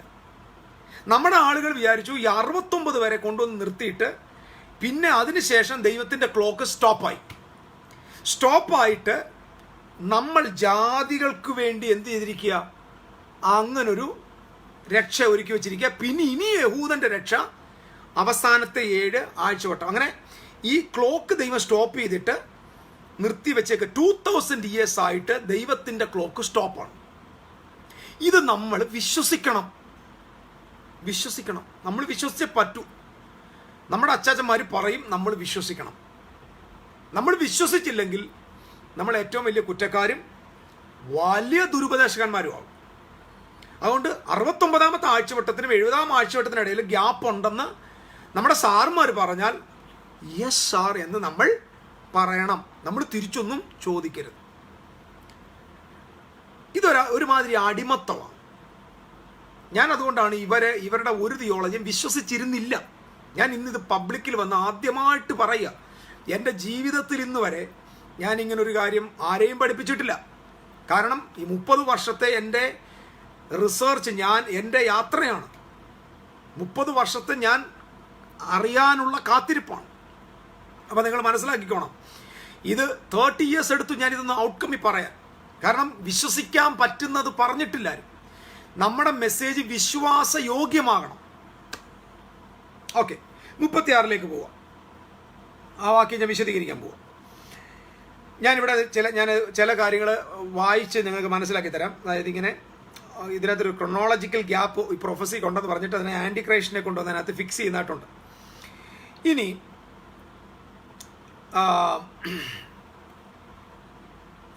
ഇതിനകത്ത് പ്രധാന വിഷയം, ഇവിടുത്തെ സ്കോളേഴ്സിന് പറ്റിയ ഒരു പ്രധാന വിഷയം, ആൻറ്റിയോക്കസ് എപ്പിഫാനോസ് എന്ന് പറയുന്ന ആ ആളിന് ശേഷം ഒരു സക്സസറിനെ കണ്ടെത്താനായിട്ട് പറ്റിയില്ല. എവിടെ? റോമിൽ. കാരണം നമ്മുടെ ചിന്ത എവിടെ കിടക്കുന്നത്? നമ്മുടെ പിക്ചർ റോമ, അതായത് ഗ്രീക്ക് സാമ്രാജ്യം കഴിഞ്ഞാൽ ഉടനെ റോമ സാമ്രാജ്യം വരണം.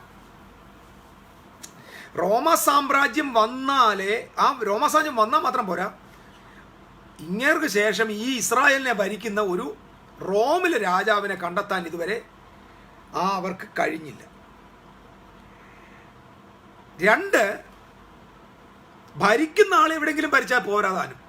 റോം അന്നേരം ഉണ്ട്. റോം ഇല്ലെന്ന്, റോം പുതുതായിട്ട് പൊട്ടിമുളച്ചൊന്നുമില്ല. റോം എന്ന റിപ്പബ്ലിക് ആ സമയത്തും ഉണ്ട്. അവരാരെയും ശല്യം ചെയ്യാതെ മറ്റുള്ള രാജ്യങ്ങളുമായി നല്ല അലിയൻസിൽ സുഹൃത്ത് ബന്ധത്തിൽ പൊയ്ക്കൊണ്ടിരിക്കുക, വ്യാപാരങ്ങളിൽ പോയിക്കൊണ്ടിരിക്കും. എന്നാൽ ആൻറ്റിയോക്കസ് എപ്പിഫാനോസിന് ശേഷം ഇസ്രായേലിനെ ഡോമിനേറ്റ് ചെയ്യുന്ന ഒരു റോമൻ രാജാവിനെ കണ്ടെത്താൻ തിയോളജൻസിന് കഴിയാതെ വന്നപ്പോൾ അവരെന്ത് പറഞ്ഞു?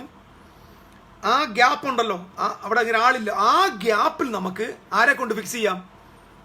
ആൻറ്റി ക്രൈസ്റ്റിനെ ഫിക്സ് ചെയ്യാം. നിങ്ങൾക്ക് ആശയങ്ങൾ മനസ്സിലാവുന്നുണ്ടോ? ഈ എപ്പിഫാനോസിന് ശേഷമുള്ള ഒരു സക്സസർ ഇല്ല. അപ്പോൾ ഈ സക്സസർ ഇല്ലാതെ വന്നപ്പോൾ ഒരു വലിയ ഗ്യാപ്പ് അവിടെ ഫീൽ ചെയ്യുന്നു. നമ്മുടെ തിയോളജിയന്മാരെല്ലാം കൂടെ എന്ത് ചെയ്തു? നമ്മുടെ ആൻറ്റിയെ കൊണ്ടുവന്ന് എവിടെ കൊണ്ട് ഫിക്സ് ചെയ്തു? ഈ ഗ്യാപ്പ്. അങ്ങനെയാണ് അത് തെറ്റായിട്ട് വ്യാഖ്യാനിക്കപ്പെട്ടു പോയത്. എന്നാൽ നമ്മൾ സെക്യുലർ ഹിസ്റ്ററിയിലേക്ക്, ഓൾഡ് ടെസ്റ്റമെൻറ്റിൻ്റെ ന്യൂ ടെസ്റ്റമെൻ്റൊക്കെ സെക്യുലർ ഹിസ്റ്ററിയിലേക്ക് നമ്മൾ പോകുമ്പോൾ നമുക്ക് മനസ്സിലാകുന്നൊരു കാര്യം, ഇനി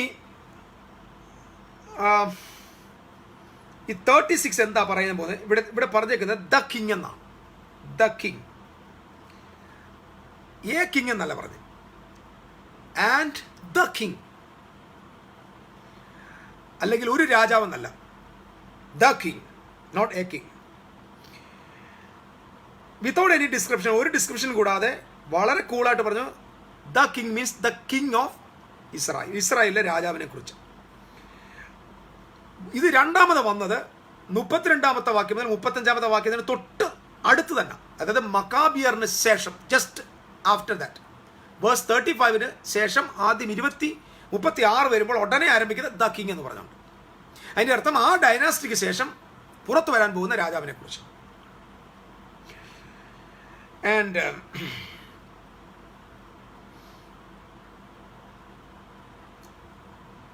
ദ കിങ് വാസ്, നമ്മൾ നേരത്തെ പറഞ്ഞു, it is after the Hasmonean രാജവംശത്തിൽ ആരെ വന്നു? 36-ൽ 37-ൽ ഹെറോദ് ദ ഗ്രേറ്റ്. അപ്പോൾ ഈ ദ കിങ് എന്ന് പറഞ്ഞ ആരാണ്? വേറൊന്നും വേണ്ട, this is not Antichrist. നമുക്ക് അസ്യൂം ചെയ്യേണ്ട, with full of evidence secular ഹിസ്റ്ററിയിൽ that king is the king of Herod. അപ്പോൾ കിങ് ഓഫ് ഹെറോദ് ഇങ്ങനെ ഒരാളാണോ എന്നാണ് നമ്മൾ ഇനി തെളിയിക്കേണ്ടത്. മത്തായിയുടെ സുവിശേഷം 2:1-ലും 3-ാം വാക്യം 9-ാം വാക്യം, ലൂക്കോസിന് സുവിശേഷം 5-ാം വാക്യം, ഇവിടെയെല്ലാം അദ്ദേഹത്തെ പറയുന്നത് ദ കിങ് എന്നാണ്. The king. So Daniel chapter 11 verse 36-ൽ പറഞ്ഞ the king is the Herod the great, the Idumean, the husband of the Hasmonean princess Mariamne. Mariamne എന്ന് പറയുന്ന ഹസ്മോനിയൻ പ്രിൻസസിന്റെ ഭർത്താവായ ഏദോമ്യനായ ഇദൂമ്യനായ ആളാണ് ദ കിങ്. അപ്പൊ ഈ കിങ് മുതൽ നമ്മൾ ഇനിയും കാണുന്ന ബിംബത്തിന്റെ ഭാഗത്തിൽ 2 സബ്സ്റ്റൻസ് ഉണ്ട്. ഹസ്മോനിയൻ രാജവംശത്തിൽ വന്ന മറിയാംനയുടെ എന്ന് പറയുന്ന ഇരുമ്പും ഏദോമിൽ നിന്ന് വന്ന ഹെറോദാവ് എന്ന കളിമണ്ണും. വ്യക്തമാണല്ലോ എന്തിനാണ് ആവശ്യമില്ലാതെ നമ്മൾ പോകുന്നത്? സിമ്പിളായിട്ട്.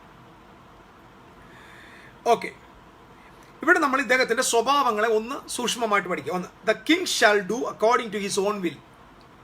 ഇഷ്ടം പോലെ രാജാവോ ഇഷ്ടം പോലെ പ്രവർത്തിക്കും. ഇവിടെ നമ്മൾ കാണുന്നത് do according to his own will, അവന്റെ ഇഷ്ടത്തിനനുസരിച്ച് പ്രവർത്തിക്കും. അതിന്റെ അർത്ഥം ഈ രാജാവ് ദാനിയേലിന്റെ പ്രവചനം 11:3 നമ്മൾ കാണുന്നുണ്ട്, വിക്രമനായ ഒരു രാജാവ് എഴുന്നേക്കും, അവൻ വലിയ അധികാരത്തോടെ ഇഷ്ടം പോലെ പ്രവർത്തിക്കും. അവിടെ അത് പറഞ്ഞേക്കുന്ന അലക്സാണ്ടർ ദ ഗ്രേറ്റിനെ കുറിച്ച്. അലക്സാണ്ടർ ഗ്രേറ്റിനെ കുറിച്ച് അദ്ദേഹം തന്റെ ഇഷ്ടത്തിനനുസരിച്ച് പ്രവർത്തിക്കും. അതിനുശേഷം ദാനിയേലിന്റെ പ്രവചനം 11:16 ആ ഭാഗം നോക്കി. ദാനിയേലിന്റെ 11:16 അവന്റെ നേരെ വരുന്നവൻ ഇഷ്ടം പോലെ പ്രവർത്തിക്കും. ഇഷ്ടം പോലെ പ്രവർത്തിക്കും. അത് ആന്റിയോക്കസ് എന്ന് പറയുന്ന the great, Antiochus the great ആണ്. ഞാൻ പറഞ്ഞത് മനസ്സിലാവുന്നുണ്ടല്ലോ. ഡാനിയേൽ ചാപ്റ്റർ 11 വേഴ്സ് 3-ൽ വിക്രമനായ ഒരു അവൻ ഇഷ്ടം പോലെ പ്രവർത്തിക്കും. അത് അലക്സാണ്ടർ ദ ഗ്രേറ്റിനെ കുറിച്ച്. 11:6 വന്നപ്പോൾ അദ്ദേഹം ആന്റിയോക്കസ് ദ ഗ്രേറ്റ് എന്ന് പറയുന്ന രാജാവ്, അതായത് ഈ യവന സാമ്രാജ്യത്തിലെ ഒരു രാജാവ്, അദ്ദേഹം തൻ്റെ ഇഷ്ടമനുസരിച്ച് പ്രവർത്തിക്കും. ഇതിനകത്ത് വളരെ അർത്ഥത്തിൽ ഒറ്റവാക്കി പറഞ്ഞാൽ, these people are very strong willed rulers. അവരുടെ ഇഷ്ടത്തിന് പ്രവർത്തിക്കാനായിട്ട് ധൈര്യശാലികളായ കഴിവുള്ള ലീഡേഴ്സ് ആയിരുന്നു അതിനർത്ഥം. അലക്സാണ്ടറും ആന്റിയോക്കസ് തേർഡും വളരെ സക്സസ്ഫുൾ ആയിട്ട് അവരുടെ ഇഷ്ടം നിവർത്തിച്ച രാജാക്കന്മാരാണ്. ചരിത്രങ്ങൾ വായിച്ചാൽ മനസ്സിലാവും. ഇനി ഈ ഹെറോദ് ദ ഗ്രേറ്റിന്റെ ഹിസ്റ്ററി നമ്മൾ പഠിക്കുമ്പോൾ, ഇദൂമിയനാണ് ഈ മനുഷ്യൻ, ഏദോമിൽ നിന്ന് വന്നു. ഞാൻ പറഞ്ഞു ഏദോമിനെ ഫോഴ്സ്ഫുള്ളി കൺവേർട്ടഡ് ആയി, ജൂഡായിസത്തിലേക്ക് കൺവേർട്ടഡ് ആയവരാണ്. ഹസ്മോനിയൻ രാജാവായ ജോൺ ഹിർഖാനിയോസ് ഏകദേശം 130 BC 130 BC-യിലാണ് ഏദോമിയരെ കൺവേർട്ട് ചെയ്ത് ജൂഡായിസത്തിലേക്ക്. അദ്ദേഹത്തിന്റെ ഫാദർ, അതായത് ഹെറോദിന്റെ ഫാദറിന്റെ പേര് ആന്റിപാറ്റർ എന്ന് ഞാൻ പറഞ്ഞു. അദ്ദേഹമാണ് ആദ്യത്തെ റോമൻ പ്രോസിക്യൂട്ടർ. ഞാനിത് വായിച്ചപ്പോൾ ഒരു തമാശ പറയാം. ഞാനിങ്ങനെ ചിന്തിക്കായിരുന്നു, ഇത് ഇത്രയും പഠിച്ചിരുന്നെങ്കിൽ എനിക്ക് ഒരു MA കൂടെ എടുക്കാമായിരുന്നു. കൂളായിട്ട് പോയി ഒരു MA കൂടെ എടുക്കാമായിരുന്നു. ഇത്രയും പഠിച്ചാൽ മതിയായിരുന്നു. കാരണം ഇത്രയ്ക്കും സമയം എടുക്കണ്ട.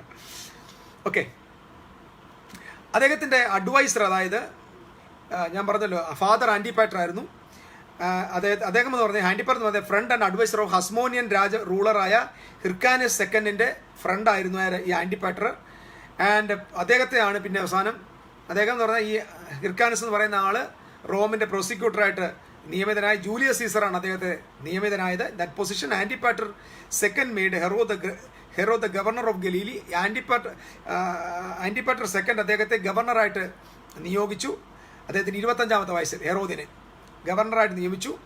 47 ആയപ്പോൾ അദ്ദേഹത്തെ റോമിൻ്റെ സഹായത്തോടുകൂടെ രാജാവായിട്ട് നിയമിച്ചു. ജൂലിയസ് സീസറാണ് സപ്പോർട്ട് ചെയ്തത്. ഹിർക്കാനിയോസിൻ്റെ ഗ്രാൻഡ് ഡോട്ടറായ മറിയാമിനെയാണ് അദ്ദേഹം കല്യാണം കഴിച്ചത്. അതൊക്കെ മനസ്സിലായെന്ന് തോന്നുന്നു. ആകപ്പാടെ തല ഇങ്ങനെ പുകയണ്ട, ഇവിടെ നല്ല കാറ്റൊക്കെ ഉള്ളിടത്ത് വരുന്ന കേൾക്കുക. ഷോർട്ട്ലി thereafter ദ പാർത്തിയൻസ് ഓവറാണ്. ഞാനിതൊക്കെ നേരത്തെ പറഞ്ഞു. പാർത്തിയാസ് എന്ന് പറഞ്ഞ് ജൂഡിയെ യുദ്ധം ചെയ്യാൻ വന്നു. റോം അവരെ സപ്പോർട്ട് ചെയ്തു. 3 വർഷത്തിന് ശേഷം പാർത്തിയൻസ് എന്ന് പറയുന്ന ആളിനെ അവരെ പുറത്താക്കി. റോം ഇവരെ ഹെൽപ്പ് ചെയ്ത് അങ്ങനെ ജൂഡിയയുടെ രാജാവായിട്ട് ഇദ്ദേഹം തൻ്റെ ഇഷ്ടം നിവർത്തിച്ചു എന്ന് പറഞ്ഞാൽ ഹെറോദ് ദ ഗ്രേറ്റ് തൻ്റെ ഇഷ്ടത്തിനനുസരിച്ച് പ്രവർത്തിക്കാൻ പറ്റുന്ന ഒരാളായിരുന്നു. ഇദ്ദേഹം എന്താ ചെയ്യുന്നത് ചോദിച്ചാൽ BC 36 he captured Judea and deposit അതായത് ആൻറ്റിഗോണസ് എന്ന് പറയുന്ന ഹസ്മോനിയൻ രാജവംശത്തിലെ ആളിനെ ഡിപ്പോർട്ട് ചെയ്തു. അദ്ദേഹത്തിൻ്റെ ത്രോണിൽ നിന്ന് ഔട്ടാക്കി. അദ്ദേഹം ഈ ബ്രൈബ്ഡ് മാർക്ക് ആൻ്റണി എന്ന് പറയുന്ന ആൾക്ക് ബ്രൈബ് ചെയ്ത് ആൻറ്റിഗോണസിനെ കൊന്നുകളഞ്ഞു. അതായത് മാർക്ക് ആൻ്റണിയക്ക് കാശ് കൊടുത്ത് ആൻറ്റിഗോണസ് എന്ന് പറയുന്ന ഹസ്മോനിയൻ രാജവംശത്തെ കൊന്നുകളഞ്ഞു. അങ്ങനെയാണ് പുള്ളി രാജാവായിട്ട് വരുന്നത്. അദ്ദേഹം ജൂഡിയയുടെ ത്രോൺ ക്ലെയിം ചെയ്തു. തനിക്ക് ഇഷ്ടമുള്ളതെല്ലാം ചെയ്തു. അദ്ദേഹത്തിൻ്റെ ഹിതം താൻ നിവർത്തിച്ചു എന്ന് പറഞ്ഞാൽ ആരെ കൊന്നാന്നേലും മുടിച്ചാണെങ്കിലും എന്തെല്ലാം വേല കാണിച്ചാണെങ്കിലും രാജത്വത്തിലെത്താൻ താൻ ശ്രമിച്ചു. ആ വചനം ഈ തിരുവെഴുത്തിൽ പറഞ്ഞ പോലെ അവൻ്റെ ഇഷ്ടം പോലെ പ്രവർത്തിക്കും എന്ന വചനം കൃത്യമായിട്ട് ഹിസ്റ്റോറിക്കലി പ്രൂവ്ഡായി നിവർത്തിയ അദ്ദേഹത്തിൻ്റെ ഈ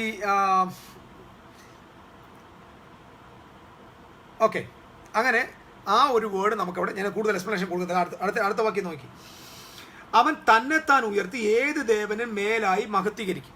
അപ്പം ഞാനിത് പറഞ്ഞില്ല, ഇത് ആൻറ്റി ക്രൈസ്റ്റ് ആണെന്ന് പറയുന്നുണ്ട്. ഞാൻ അതുകൊണ്ടാണ് ഞാൻ പറഞ്ഞത് ഇത് ആൻറ്റി ക്രൈസ്റ്റ് അല്ല, ഇത് ഹെറോദ് ദ ഗ്രേറ്റിനെ കുറിച്ചാണെന്ന്. ഹെറോദ് ദ ഗ്രേറ്റ്, കാരണം ഇത് ആൻറ്റി ക്രൈസ്റ്റ് ആണെങ്കിൽ ഇതേ അലക്സാണ്ടർ ദ ഗ്രേറ്റും ആൻറ്റി ക്രൈസ്റ്റ് ആണ്. കാരണം ഇഷ്ടം പോലെ പ്രവർത്തിക്കും. ആൻറ്റിയോക്കസ് സെക്കൻഡ് എന്ന് പറയുന്ന ആൾ ആൻറ്റി ക്രൈസ്റ്റ് ആണോ? അല്ലല്ലോ, അദ്ദേഹം തനിക്ക് ഇഷ്ടം പോലെ പ്രവർത്തിക്കല്ലേ. ഓക്കെ, ഇവിടെ നമ്മൾ ശ്രദ്ധിക്കേണ്ട കാര്യം അവൻ തന്നെത്താൻ ഉയർത്തി, അതായത് he shall exalt and magnify himself every god. എല്ലാ ദേവന്മാരിലും താൻ വലിയവനാണെന്ന് താൻ തന്നെ ശ്രമിക്കും. ഞാൻ അതിൻ്റെ ഇംഗ്ലീഷിൽ ഒരു പോർഷൻ വായിക്കുമ്പോൾ ഈ ടെക്സ്റ്റ് പറഞ്ഞ he shall exalt and magnify himself above every God. The word God എന്ന് പറയുന്നത് അവിടെ നമ്മൾ വായിച്ചാൽ മനസ്സിലാവും സ്മോൾ ലെറ്റർ G ആണ് ഇവിടെ കൊടുത്തിരിക്കുന്നത്. ഹീബ്രുവിൽ ഏൽ എന്നാണ്. തിയോളജിക്കൽ വർക്ക് ബുക്ക് പറയുന്നത് the preliminary meaning of the root of the scriptures are god. Pagan ഗോഡിനെ കുറിച്ചാണ് എപ്പോഴും ചെറിയ അക്ഷരത്തിൽ ജിയിൽ ആരംഭിക്കുന്നത്. വലിയ അക്ഷരത്തിൽ ജിയിൽ ആരംഭിച്ചാൽ is a true God of Israel ആണ്. അപ്പോൾ ഇവിടെ എല്ലാ ദേവന്മാരിലും എന്നതിന് കൊടുത്തിരിക്കുന്ന G is a small G ആണ്. കാരണം അത് എഴുതിയ ആൾ ഉദ്ദേശിച്ചത് ഇസ്രായേലിൻ്റെ ദൈവത്തെക്കാൾ വലിയ ദൈവം എന്ന നിലയിലല്ല, നിലവിലുള്ള ദേവന്മാരെക്കാൾ ജാതികളുടെ ദേവന്മാരെക്കാൾ വലിയ ദൈവമായിട്ട് താൻ തന്നെ ഉയർത്തുവന്നു. ദ മൈറ്റി എന്നതുകൊണ്ട് അർത്ഥമാക്കുന്നത് only referring to man or angel എന്ന് പറഞ്ഞത് തൻ ദേവന്മാരെക്കാൾ മേലായി ഉയർത്തി മഹത്വീകരിക്കുകയും ചെയ്യും. താൻ എല്ലാവരെക്കാൾ ദൂതന്മാരെക്കാൾ മനുഷ്യരെക്കാൾ വലിയ ആളാണെന്ന് തന്നെത്താൻ ഉയർത്തുക. It is clear that Herod exalted and magnified himself every mighty. ഞാൻ ഇതൊരു ഹിസ്റ്റോറിക്കൽ ഭാഗം വായിക്കുന്നത്. Every mighty one in Israel whether the priest or ruler, അതായത് അവിടുത്തെ പുരോഹിതന്മാരെക്കാൾ അവിടുത്തെ ഭരണാധികാരികളെക്കാൾ ഈ മനുഷ്യനായ അതായത് ഹെറോദ് ദ ഗ്രേറ്റ് എപ്പോഴും തന്നെത്താൻ വലിയവനായിട്ട് ഉയർത്തുന്ന ഒരു സ്വഭാവം ഹെറോദ് ദ ഗ്രേറ്റിനുണ്ടായിരുന്നു. He appointed whoever he chose to sacred office of high priest. അദ്ദേഹം തനിക്ക് ഇഷ്ടമുള്ളവരെയാണ് മഹാപുരോഹിതനായിട്ട് നിയോഗിച്ചിരുന്നത്. അദ്ദേഹത്തിൻ്റെ വേറൊരു പ്രത്യേകത, എല്ലാറ്റിൻ്റെ മേലും തനിക്കൊരു അബ്സല്യൂട്ട് പവർ വേണമെന്ന് അദ്ദേഹം ആഗ്രഹിച്ചിരുന്നു. Herod truthfully could be said to have exalted and magnified himself above all gods including the God of Israel. ഇസ്രായേലിൻ്റെ ദൈവത്തെക്കാളും താൻ വലിയവനാണെന്ന് തൻ്റെ ഉള്ളിലൊരു ചിന്ത തനിക്ക് ഉണ്ടായിരുന്നു. അടുത്തത് മൂന്നാമത്തത്, ദൈവാദി ദൈവത്തിൻ്റെ നേരെ അപൂർവ കാര്യങ്ങളെ സംസാരിക്കുകയും, അതായത് he shall speak astonishing thing against the God of gods. God of gods എന്ന് പറഞ്ഞാൽ ഗോഡ്, ദ ട്രൂ ഗോഡ്. ഇവിടെ ദ ഹീബ്രു വേർഡ് നിഫ്ലാവോത്ത് എന്നൊരു വാക്ക്. നിഫ്ലാവോത്ത് എന്നൊരു വാക്കിനകത്താണ് അസ്റ്റോണിഷിങ് എന്ന വാക്കിന് കൊടുത്തിരിക്കുന്ന നിഫ്ലാവോത്ത് ആണ്. അതിൻ്റെ യഥാർത്ഥ അർത്ഥം ബ്ലാസ്ഫമി എന്നാണ്, ദൈവദൂഷണം എന്നാണ്. ചില ട്രാൻസ്ലേഷൻ അതിനെ മാർവലസ് എന്ന് പറയുന്നത്. ഇദ്ദേഹം അപൂർവ കാര്യങ്ങളെ സംസാരിക്കും എന്നതിൻ്റെ വാക്ക് ദൈവദൂഷണം സംസാരിക്കുന്ന നിഫ്ലാവോത്ത് എന്നാണ് പറഞ്ഞിരിക്കുന്നത്. അതിൻ്റെ അർത്ഥം ഇവിടെ മാർവലസ് എന്നതുകൊണ്ട് പോസിറ്റീവ് സെൻസിൽ പറഞ്ഞാൽ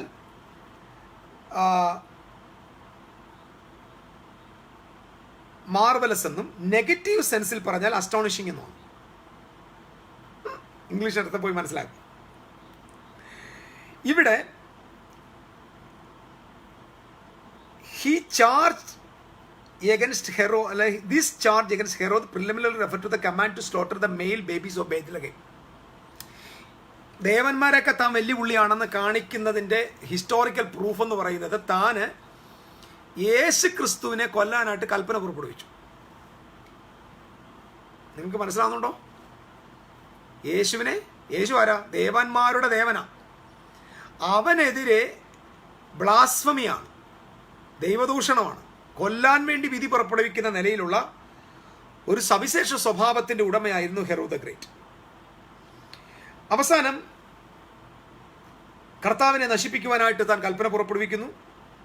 the one and true God had promised to send his king over the people of Israel. അതാരാണ്? Jesus Christ. ആ ആളിനെ കൊല്ലാനായിട്ട് Herod choose to act directly against God's will in his own way, ensure that his throne would not be taken over the rightful heir. ഹെറോദാവിൻ്റെ പ്രശ്നം ഈ സിംഹാസനം ആർക്കും കൊടുക്കില്ല. അതുകൊണ്ടാണ് യഹൂദന്മാരുടെ രാജാവായി പിറന്നവൻ എവിടെ എന്ന് പറയുമ്പോൾ ഹെറോദാവ് അതിശയിച്ചു എന്നൊരു വാക്യമുണ്ടല്ലോ. എന്തുവാ? പരിഭ്രമിച്ചു. അസ്റ്റോണിഷിംഗ് എന്നാണ് ആ വേർഡ് ഇവിടെ ഉപയോഗിച്ചിരിക്കുന്നത്. മനസ്സിലായി എന്ന് വിശ്വസിക്കുന്നു. ഓക്കെ, അദ്ദേഹം വളരെ ക്രൂവലായിട്ടുള്ള മനുഷ്യനാണെന്നുള്ള ഒരുപാട് തെളിവുകൾ മുമ്പോട്ടുണ്ട്. ഞാൻ ആ ഭാഗം അടുത്ത ഭാഗത്തേക്ക് പോകാം. 37-ാമത്തെ വാക്യം.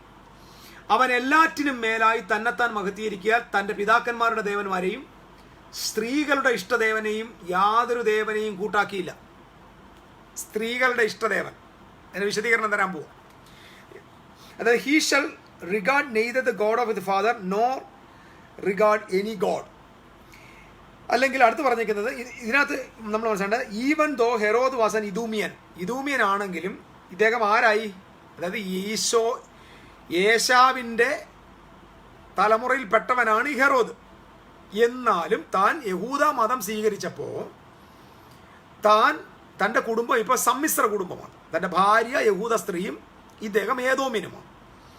ഇപ്പോൾ താൻ എന്താക്കി? ഈ കൺവേർട്ടഡ് ടു ജൂഡായിസത്തിലേക്ക് വരികയും ഹെറോദ് താനൊരു യഹൂദനായിട്ട് തന്നെ നിന്നുകൊണ്ട് പിതാക്കന്മാരുടെ ദൈവം എന്ന് പറഞ്ഞ ഇസ്രായേലിൻ്റെ ദൈവമായി താൻ അങ്ങനെ സംസാരിക്കുകയാണ്. അവർ ഫാദേഴ്സ് എന്ന് താൻ പറയാൻ കാരണം ഈ കൺവേർട്ടഡ് ടു ജൂഡായിസത്തിലേക്ക് കൺവേർട്ടഡായി. Herod promoted Greek and Roman gods and built port of the city of Caesarea എന്ന് പറയുന്ന പോർട്ട് പണിതത് ഹെറോദ് ദ ഗ്രേറ്റ് ആണ്. നിങ്ങൾ ഇനി വളരെ ശ്രദ്ധിക്കണം. ഈ ആള് റോമൻ ദേവന്മാരെയും ഗ്രീക്ക് ദേവന്മാരെയും ഇസ്രായേലിലേക്ക് പ്രൊമോട്ട് ചെയ്തിരുന്നു. ഇദ്ദേഹം ഒരു വിഗ്രഹത്തെ സേവിക്കാനുള്ള എല്ലാ വഴികളും ഇസ്രായേലിൽ തുറന്നു കൊടുത്ത മനുഷ്യനാണ്. ഈ കൈസരിയയെ പണിതത് ഹെറോദ് ദ ഗ്രേറ്റ് ആണ്. ഈ കൈസരിയ പിന്നെ കൈസറിയ എന്ന് പിന്നെ പേരിട്ടത് കൈസർ ദ അഗസ്റ്റസ് ആണ്. അഗസ്റ്റസിൻ്റെ, അതായത് അഗസ്റ്റസ് സീസറാണ് കൈസരിയ എന്ന പോർട്ടിന് പേരിട്ടത്. മുമ്പ് താൻ പണിതത് ആ പോർട്ട് പണിത്, പക്ഷേ പേരിട്ടത് റോമിലെ കൈസറുടെ പേരിടുകയും ചെയ്തു. ഇത് ഇസ്രായേലിലെ ഒരു പാഗൺ സിംറ്റമായിട്ട് നിലനിന്നിരുന്നു. കാരണം ദേവന്മാരുടെ ബിംബങ്ങൾ അതിനകത്ത് പ്രതിഷ്ഠിക്കുകയായിരുന്നു. അദ്ദേഹം കൈസരിയിൽ Herod built a huge temple dedicate the worship of Caesar Augustus. വലിയൊരു ടെമ്പിൾ കൈസരിയയിൽ പണിതു. ആൻഡ് റോമൻ എംപററിനെ ഗോഡായിട്ട് വാഴ്ത്തി. ഞാൻ പറഞ്ഞല്ലോ, ഒരു ദേവനെയും മതിക്കത്തില്ല. 37-ാമത്തെ വാക്യത്തിൽ എങ്ങനെയാണ്? അവൻ എല്ലാറ്റിനും മീതെ താൻ മഹത്വീകരിക്കാൻ തൻ്റെ പിതാക്കന്മാരുടെ ദേവനെ സ്ത്രീയുടെ ദേവനെ യാതൊരു ദേവനെയും കൂട്ടാക്കിയില്ല. ഒരു ദേവനെ മൈൻഡ് ചെയ്തില്ല. താൻ തനിക്ക് ഇഷ്ടമുള്ളതൊക്കെയും താൻ ചെയ്തുകൊണ്ടിരിക്കുകയായിരുന്നു. ഞാൻ ആ ഭാഗം ഒന്ന് വായിച്ചു വിടുകയാണ്. Additionally he built the temple dedicated to Augustus in Sebastia എന്ന് പറഞ്ഞു കഴിഞ്ഞാൽ പഴയ സമരിയയുടെ പേരാണ് സെബാസ്റ്റ്യൻ. ആൻഡ് പാനിയാസ് എന്ന് പറഞ്ഞാൽ സിറ്റി ഓഫ് പാൻ എന്നാ. പാൻ എന്ന് പറയുന്നവരുടെ സിറ്റി പണിതു. He build the temple dedicate to Augustus. Okay, associate the pagan god Pan, അതാണ് Paneas. He also supported the restoration of the temple of Parthian, Apollo ദേവന് വേണ്ടിയുള്ള temple പണിതു. നിങ്ങൾ ശ്രദ്ധിക്കണം, ഹെറോദ ഗ്രേറ്റ് യെരുശലേം ദേവാലയം പണിത ആളാണ്. യെരുശലേമിൻ്റെ ആലയം 40 വർഷം കൊണ്ട് പണിത ആളാണ്. ഈ ആൾ തന്നെയാണ് ഈ ദേവന്മാരെയൊക്കെ പണിയാൻ വേണ്ടി കൊണ്ടുവരാൻ വേണ്ടിയുള്ള ആലയങ്ങളും പണിതെന്നുകൂടെ നിങ്ങളുടെ മനസ്സിൽ വെച്ചേക്കണം. And on Greek island Rhodes എന്ന് പറയുന്നിടത്ത് അപ്പോളോ ദേവന് വേണ്ടി പണിതു. Participate in the building of the temple in the Baal Shamim എന്ന് പറയുന്ന ബാലിന് വേണ്ടിയുള്ളൊരു ദേവാലയം പണിതു. അത് സിയ എന്ന് പറയുന്ന സ്ഥലത്താണ്. ആൻഡ് ടയർ സീതോണിലും താൻ അനേക നമ്മുടെ കർത്താവായ യേശു ക്രിസ്തുവിൻ്റെ യാത്രയിൽ യേശു ഫിലിപ്പിൻ്റെ കൈസരിയിൽ ചെല്ലുന്നുണ്ട്. അവിടെയുള്ള ദേവന്മാരെ മൊത്തം പണിതത് ഈ ഹെറോദ ഗ്രേറ്റ്, അതായത് പാനിൻ്റെ ക്ഷേത്രം, ബാലിൻ്റെ ക്ഷേത്രം, അസ്തരോത്തിൻ്റെ ക്ഷേത്രം, എല്ലാ ദേവന്മാരെയും കൊണ്ടുവന്ന് പ്രതിഷ്ഠിച്ച ഫിലിപ്പിൻ കൈസരിയ ഇത് ഉണ്ടാക്കിയത് ഹെറോദ ഗ്രേറ്റ് ആണ്. ഇദ്ദേഹത്തിന് ഇവരുടെ പിതാക്കന്മാരുടെ ദൈവത്തെ മതിച്ചില്ലെന്ന് പറഞ്ഞാൽ മറ്റു ദേവന്മാരിലേക്ക് താൻ ശ്രദ്ധയെ തിരിച്ചു എന്നാണ് എൻ്റെ അർത്ഥം. ശരി, ഇസ്രായേലിൻ്റെ ടെമ്പിളിനെ അദ്ദേഹം റീമോഡൽ ചെയ്തു. എന്നിട്ട് തീർന്നില്ല, ഒരു ഹ്യൂജ് ഗോൾഡൻ റോമൻ ഈഗിളിനെ കൊണ്ടുവന്ന് യെരുശലേമിൻ്റെ കിഴക്ക് വാതിലിൻ്റെ മുമ്പേ കൊണ്ടുവന്ന് പ്രതിഷ്ഠിച്ചു. ആരാ? ഈ ഹെറോദ ഗ്രേറ്റ്. അവസാനം വേദപുസ്തകം പഠിക്കുന്ന ആളുകൾ ഹെറോദ ഗ്രേറ്റിൻ്റെ ഈ ഈഗിളിനെ തച്ചുടച്ച് കളഞ്ഞു. അതിനെ പൊളിച്ചു കളഞ്ഞ സകല ആളുകളെയും ഹെറോദാവ് കൊന്നു കളഞ്ഞു എന്ന് നമ്മുടെ ചരിത്രത്തിൽ വായിക്കുന്നുണ്ട്. അദ്ദേഹം വലിയൊരു കൂട്ടം ആളുകളെ തൻ്റെ ബിംബത്തെ നശിപ്പിച്ചതിൻ്റെ പേര് കൊന്നുകളഞ്ഞു. സോ സകലത്തിൻ്റെ മീതെ തന്നെത്താൻ ഉയർത്തിയിരുന്നു എന്ന് പറഞ്ഞാൽ ആരെയും, ഇവൻ ദൈവാദി ദൈവം അധിവസിക്കുന്ന യെരുശലേം ദേവാലയത്തിൻ്റെ മുമ്പിൽ കൊണ്ടുവന്ന് തൻ്റെ ഇഷ്ടദേവന്മാരെ പ്രതിഷ്ഠിക്കാനുള്ള മനസ്സ് ഇയാൾക്കുണ്ടായിരുന്നു. ഇയാൾ ദേവനെ മതിക്കാത്തവനായിരുന്നു. ഇനി അടുത്ത് വേറൊരു കാര്യം പറയുന്നുണ്ട്, സ്ത്രീകളുടെ ഇഷ്ടദേവൻ. സ്ത്രീകളുടെ ഇഷ്ടദേവൻ ഹിന്ദുയിസത്തിൽ പറയുന്നത് കൃഷ്ണനാണ്. അപ്പോൾ ഇവിടുത്തെ സ്ത്രീകളുടെ ഇഷ്ടദേവൻ the desire of the woman എന്നാണ് ഇംഗ്ലീഷിൽ എഴുതിയിരിക്കുന്നത്. മലയാളത്തിൽ എഴുതിയിരിക്കുന്നത് സ്ത്രീകളുടെ ഇഷ്ടദേവൻ എന്നാണ്. പക്ഷേ യഥാർത്ഥത്തിൽ സ്ത്രീകളുടെ ഇഷ്ടദേവൻ എന്നല്ല. നിങ്ങൾ ശ്രദ്ധിക്കണേ, ദൈവം എത്ര മനോഹരമായിട്ടായി ചരിത്രങ്ങൾ എഴുതി വെച്ചേക്കുന്നത്. സ്ത്രീകളുടെ ഇഷ്ടദേവന് പകരം സ്ത്രീകളുടെ ഡിസയർ എന്നാണ്, ഡിസയർ ഓഫ് ദ വുമൺ എന്നാണ്. മലയാളത്തിൽ വന്നപ്പോൾ ഇഷ്ടദേവൻ എന്നായി. അത് എനിക്കൊന്ന് ഏതോ ഹൈന്ദവൻ ഇത് ട്രാൻസ്ലേറ്റ് ചെയ്തപ്പോൾ അങ്ങനെ ഒപ്പിച്ച് the desire of the woman എന്നാണ്. ആക്ച്വലി യഥാർത്ഥത്തിൽ എബ്രായിക് സ്കോളേഴ്സ് പറയുന്നത് സ്പീക്കിംഗ് ഓഫ് ചില ബൈബിൾ സ്കോളേഴ്സ് പറയുന്നത് ഇങ്ങനെയാണെന്ന് അറിയുമോ, speaking of the end time anti ക്രൈസ്റ്റാണ്, ഏതായത് സ്ത്രീകളുടെ ഇഷ്ടദേവൻ. പക്ഷേ നമുക്ക് നന്നായിട്ടറിയാം ഡിസയർ ഓഫ് ദ വുമൺ എന്ന് പറയുന്നത് നമ്മുടെ കർത്താവായ യേശു ക്രിസ്തുവാണ്. അപ്പോൾ യഹൂദ നാട്ടിൽ ഹഗായി 2:7 മിശിഹായെക്കുറിച്ച് പറയുന്നുണ്ട്, he is a desire of all nations. Haggai 2:7 അവനെ പറയുന്നത് നേഷൻസിൻ്റെ ഡിസയറാണ് യേശു ക്രിസ്തു എന്നാണ്. യഥാർത്ഥത്തിൽ അവിടെ കൊടുത്തിരിക്കുന്ന യഥാർത്ഥ പദം തന്നെയാണ് ചെംദാത്ത് എന്ന പദം തന്നെയാണ് ഇവിടെയും ഡിസയർ എന്ന് വാക്കിന് കൊടുത്തിരിക്കുന്നത്. അപ്പോൾ ഇവിടെ കൊടുത്തിരിക്കുന്നത് യഹൂദ നാട്ടിലുള്ള എല്ലാ ജൂയിഷ് വുമൺസിൻ്റെയും ആഗ്രഹം അവർക്ക് മിശിഹായുടെ അമ്മയാകണമെന്നായിരുന്നു. മനസ്സിലായോ? The desire of the woman എന്ന് പറയുന്നത്, അപ്പോൾ യഹൂദ നാട്ടിലെ ആ കാലഘട്ടത്തിലെ യഹൂദ സ്ത്രീകളുടെ ഡിസയർ യേശുവിൻ്റെ അമ്മയാകണം എന്നുള്ളതായിരുന്നു. നിങ്ങൾക്ക് മനസ്സിലാവുന്നുണ്ടോ? അപ്പോൾ അങ്ങനെയാണെങ്കിൽ യഹൂദന്മാരുടെ ഇടയിലെ സ്ത്രീകൾ യേശുവിനെ അമ്മയാകാനുള്ള കാത്തിരിപ്പിന് വേണ്ടി ഇരിക്കുന്നു. ഇവരെ പോലും ഇദ്ദേഹം എന്ത് ചെയ്യുന്നില്ല, മതിക്കാത്ത ഒരു തന്നിഷ്ടക്കാരനായ രാജാവായിരുന്നു. വേഗം പോവുകയാണ്. 11:38 ഇങ്ങനെ ഓരോന്നും അത്യാവശ്യമുള്ളത് ഞാൻ പറയാം. 38-ാം വാക്യത്തിൽ അതിന് പകരം അവൻ കോട്ടകളുടെ ദേവനെ ബഹുമാനിക്കുകയും അതിൻ്റെ പിതാക്കന്മാർ അറിയാത്ത ദേവനെ അവൻ്റെ പൊന്നും കൊണ്ടും വെള്ളി കൊണ്ടും രത്നം കൊണ്ടും മനോഹര വസ്തുക്കൾ കൊണ്ട് ബഹുമാനിക്കും. ഇത് ഞാൻ പറഞ്ഞല്ലോ, ഇത് ടോക്കിംഗ് അബൌട്ട് ഹെറോദ ഗ്രേറ്റിനെ കുറിച്ചാണ്. ഇതും താന് റോമൻ എംപററിനെയും മറ്റ് അനദർ ദേവന്മാരെയും സപ്പോർട്ട് ചെയ്യുന്ന നിലയെക്കുറിച്ചാണ് ഞാൻ പറഞ്ഞിരിക്കുന്നത്. 40-ാമത്തെ വാക്യം, പിന്നെ അന്ത്യകാലത്ത് തെക്കേ ദേശത്തെ രാജാവ് അവനോട് എതിർത്ത് മുട്ടും. ഇനി നമ്മൾ ശ്രദ്ധിക്കണം, അന്ത്യകാലം വരുമ്പോൾ തെക്കേ രാജ്യത്തെ രാജാവ് അവനോട് എതിർത്ത് മുട്ടും. വടക്കേ ദേശത്തെ രാജാവ് രഥങ്ങളോടും കുതിരച്ചേവകരോടും വളരെ കപ്പലുകളോടും ചുഴലിക്കാറ്റ് പോലെ അവൻ്റെ നേരെ വരും. ഇതൊരു ഹിസ്റ്ററിയാണ്. അതായത് ഞാനിത് വായിക്കുകയാണ്, ഇതിൻ്റെ ഹിസ്റ്ററി ഭാഗം വായിക്കുക.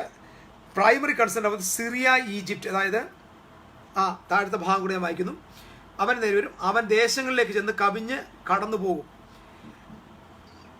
തെക്കേ ദേശത്തെ രാജാവ് എന്ന് പറയുന്നത് ഈജിപ്തിലെ രാജാവാണ്. ഇവിടുത്തെ ഹിസ്റ്ററി ഇങ്ങനെയാണ്.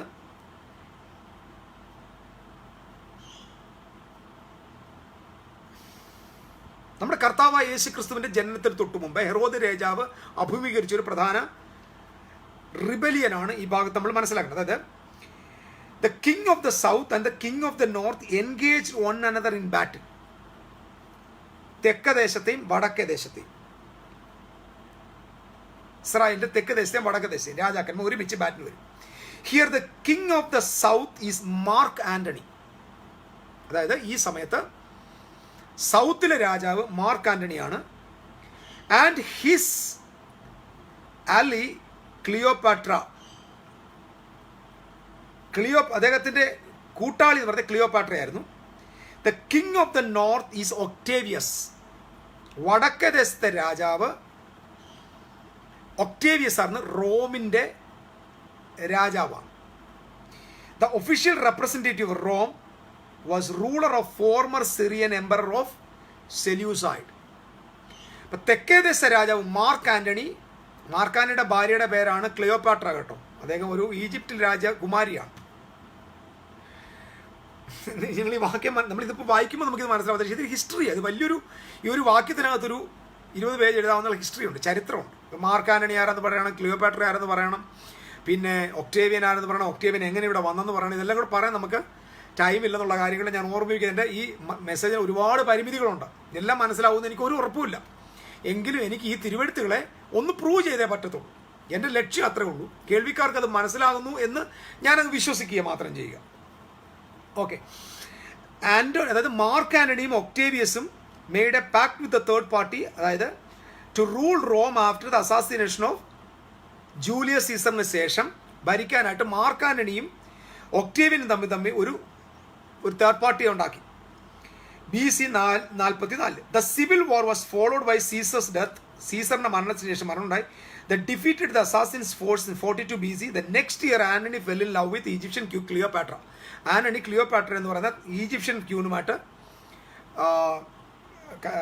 ലവ് ആയി, അവർ കല്യാണമായി. And after Antony suffered a military defeated against the Parthian in 36 BC. He and Octavian had falling out. Worsening and situation was fact that the 32 BC Antony divorced his Roman wife Octavia.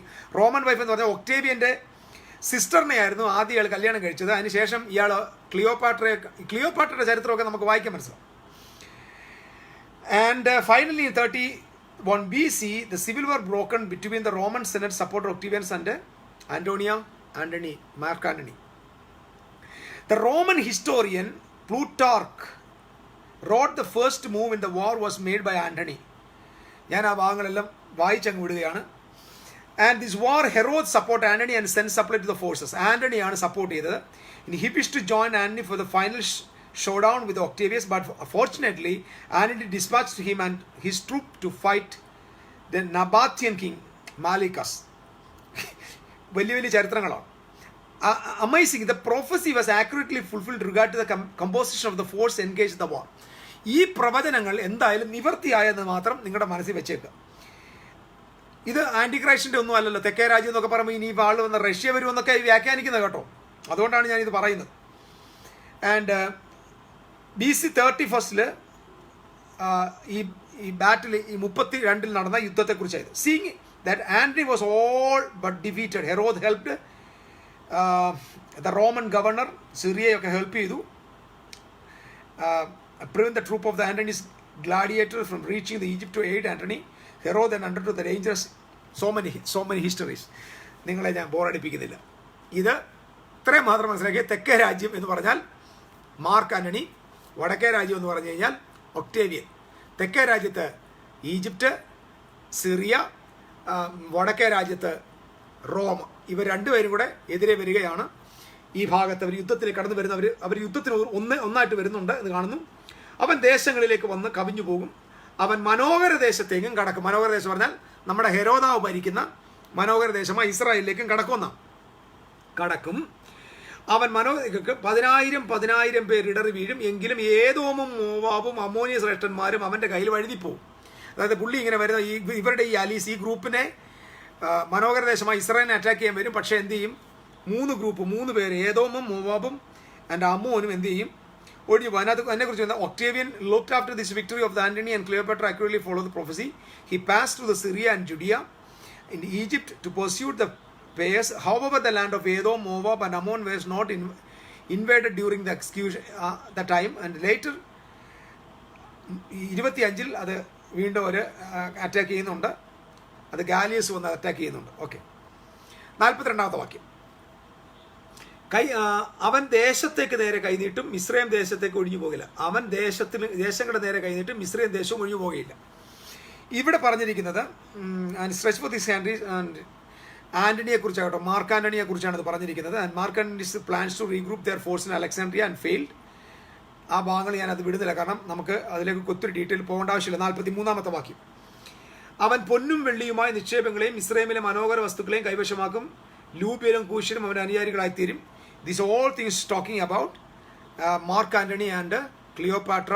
ഇവരുടെ എല്ലാം കൂടെ യുദ്ധത്തെക്കുറിച്ചാണ്, ആ വാർ അവിടെ നടക്കുന്നതിനെ കുറിച്ചാണ് ഇത് പറഞ്ഞിരിക്കുന്നത്. കാരണം ഇതെന്താ പറയാൻ കാരണം എന്ന് ചോദിച്ചാൽ, ഇതെല്ലാം റോമുമായിട്ട് മറ്റ് സാമ്രാജ്യങ്ങളുമായിട്ട് ബന്ധപ്പെട്ട് മനോഹര ദേശവുമായിട്ടൊക്കെ ബന്ധപ്പെട്ട് കിടക്കുന്നുണ്ട്. 40 എന്നാൽ നമ്മൾ ഇതാണ് പ്രധാന വാക്യം. ഇത് നിങ്ങൾ എത്രയും സാധനം മറന്നാലും ഇത് മറക്കണ്ട. 44ാമത്തെ വാക്യത്തിൽ, and news from the east and north shall trouble him. കിഴക്ക് നിന്നും വടക്ക് നിന്നുമുള്ള വർത്തമാനങ്ങളാൽ അവൻ പരവശനാകും. ഇതൊരു വാവ് പ്രോഫസിയാണ്. അതായത്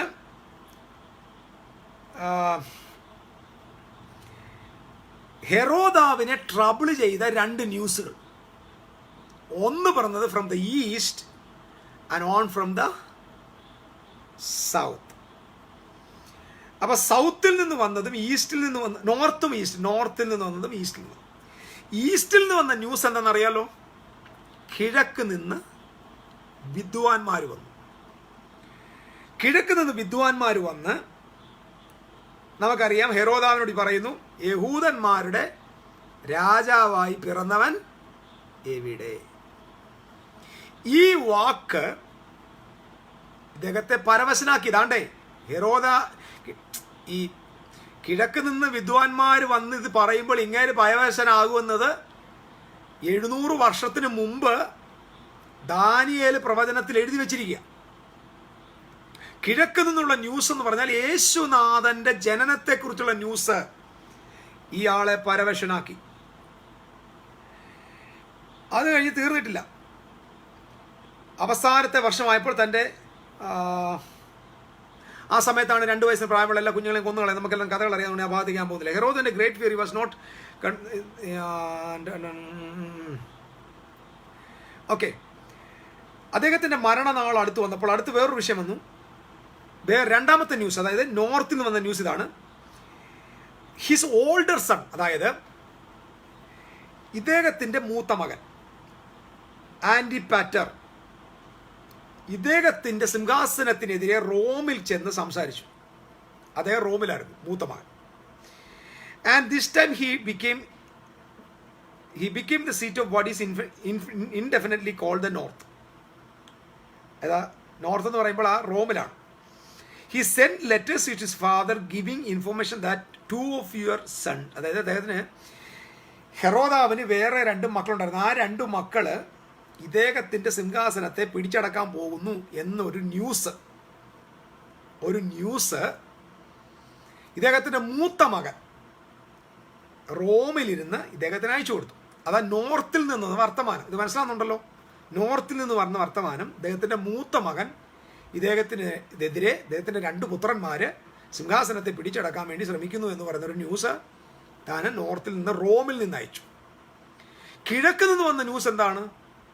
നമ്മുടെ യഹൂദന്മാരുടെ രാജാവായിട്ട് പിറന്നവൻ എവിടെയാണെന്നുള്ള ന്യൂസാണ്.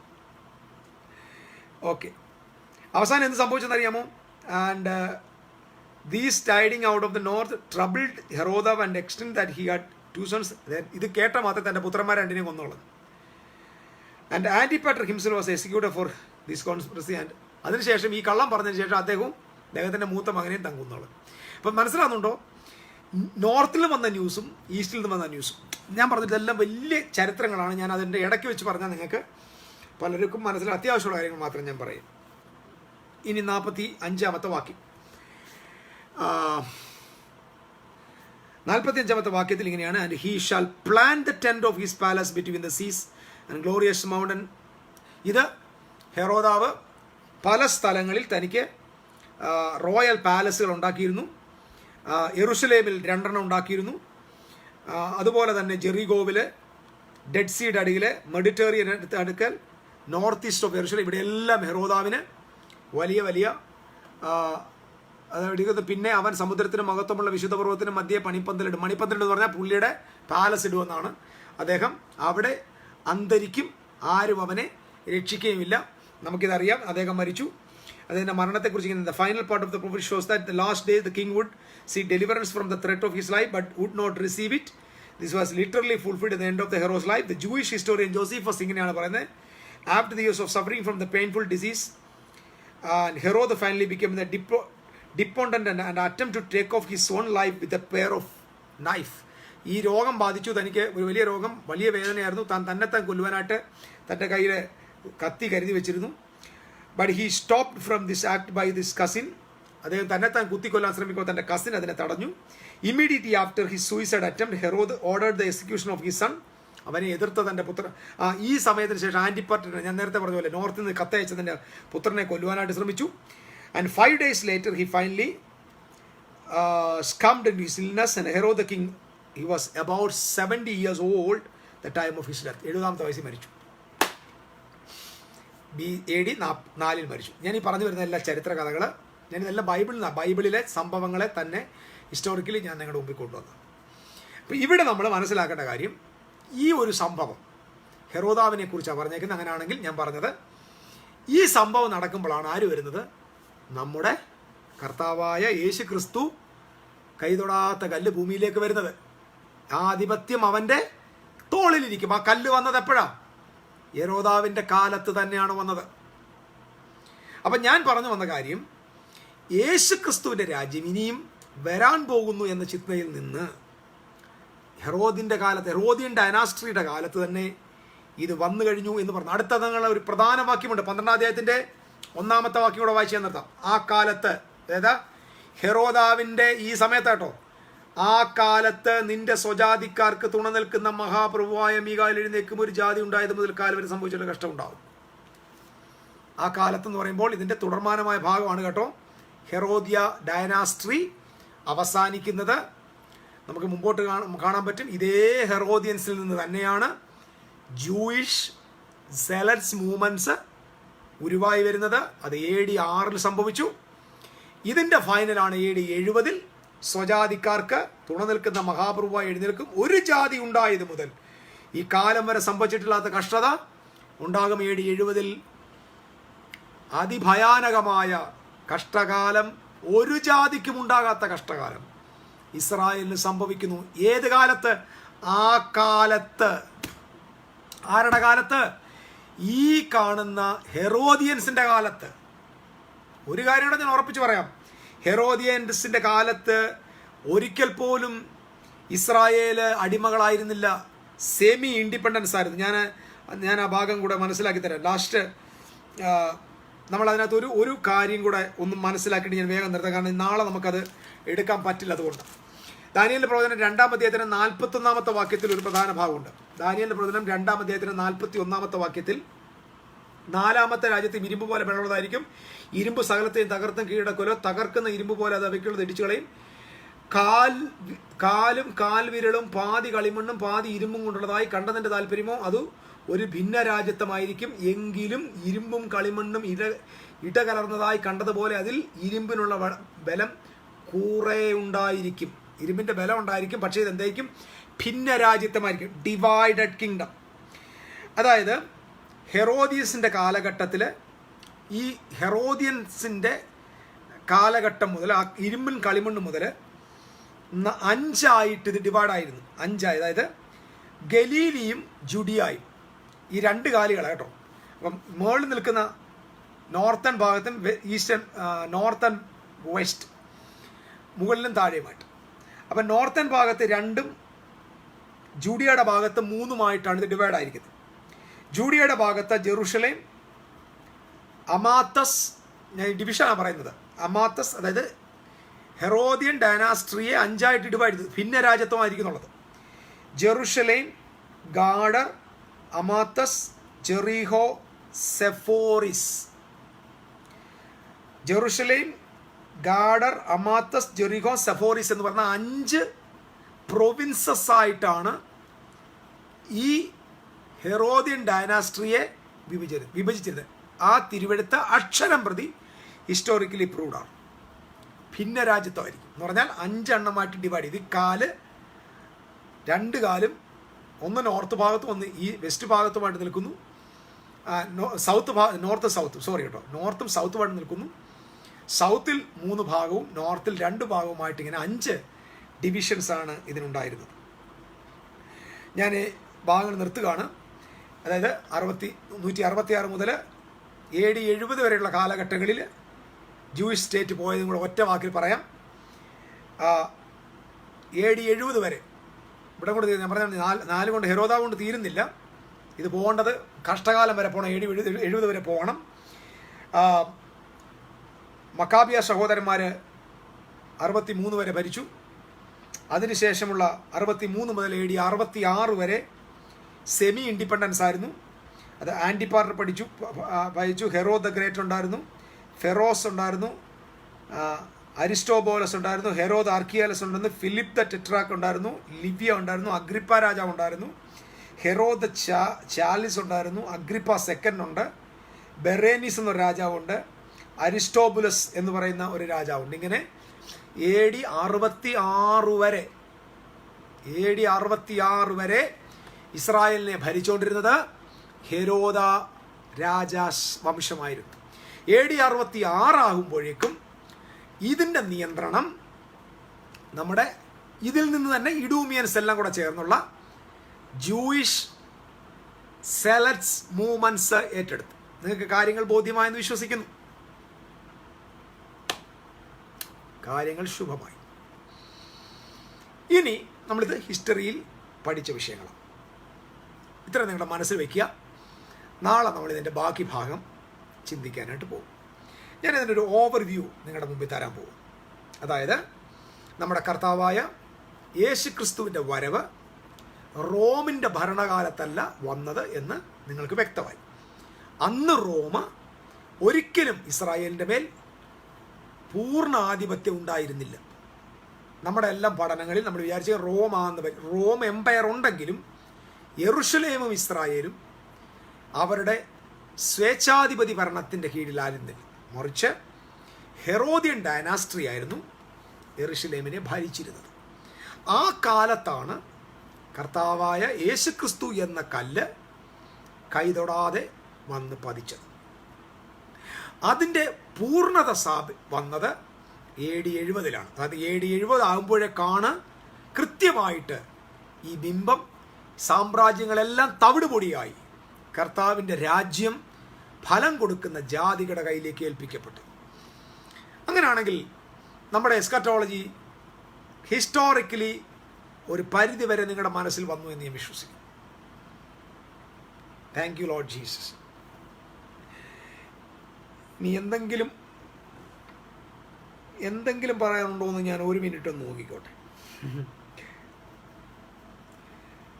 കാരണം ഓൾമോസ്റ്റ് പറയേണ്ടതെല്ലാം ഞാൻ പറഞ്ഞു, നോട്ട് കൊണ്ടുവന്നെല്ലാം ഞാൻ പറഞ്ഞു തീർത്തു. So the ever lasting. അടുത്തൊരു കാര്യം, ലാസ്റ്റ് വഴി ഇത്രയേ ഉള്ളൂ. ഇത് നിങ്ങളെല്ലാവരും കേൾക്കണം. ദ 4th കിങ്ഡം ഹെറോദിയൻസിൻ്റെ കിങ്ഡം ആണെങ്കിൽ അത് കഴിഞ്ഞാൽ വരുന്ന കിങ്ഡം എവർ ലാസ്റ്റിംഗ് കിങ്ഡമാണ്. കേൾപ്പാൻ ചെവിയുള്ളവൻ കേൾക്കട്ടെ. ഇതിനിടയിൽ ഗ്യാപ്പില്ല. ഇതിനിടെ ആൻറ്റി ക്രൈസ്റ്റും ഇല്ല, അങ്കിൾ ക്രൈസ്റ്റും ഇല്ല. ഇതിനകത്ത് ഈ ഡൈനാസ്ട്രിയുടെ, അതായത് എവർലാസ്റ്റിംഗ് കിങ്ഡം യേശുവിൻ്റെതാണെങ്കിൽ പിന്നിതിൻ്റെ ഇടയ്ക്ക് എപ്പോൾ അന്തിക്രിസ്തുവിന് ഭരിക്കാൻ അധികാരം? എൻ്റെ ചോദ്യം നല്ലൊരു $1 മില്യൺ ചോദ്യമാണ്. കാൽപാദവും കാലും ഹസ്മോനിയൻ രാജവംശവും ഹെറോദിൻ്റെ ഡൈനാസ്ട്രിയുമാണെങ്കിൽ അക്കാലത്താണ് യേശു വന്നതെങ്കിൽ അന്നു മുതൽ സ്ഥാപിക്കപ്പെട്ട രാജ്യം ആ കല്ലിനെ കുറിച്ച് കൃത്യമായിട്ട് പറഞ്ഞു. അവരെ നിഗ്രഹിച്ച്, യഹൂദനെ നിഗ്രഹിച്ച്, ഹസ്മോനിയൻ രാജവംശത്തെ അവസാനിപ്പിച്ച്, ഹെറോദ്യൻസിനെ അവസാനിപ്പിച്ച്, ഫലം കൊടുക്കുന്ന ജാതികൾക്ക് കൊടുത്തു, രാജ്യം കൊടുത്തു. നമ്മൾ ഇന്ന് ഇത് പറയുന്നതിൻ്റെ കാരണം ആ രാജ്യം ജാതികളുടെ കയ്യിൽ കൊടുത്തത് കൊണ്ടാണ്. വിശുദ്ധന്മാരുടെ കയ്യിലാണ് ആ രാജ്യം. എങ്കിൽ ആ രാജ്യം എവർ ലാസ്റ്റിംഗ് കിങ്ഡമാണ്.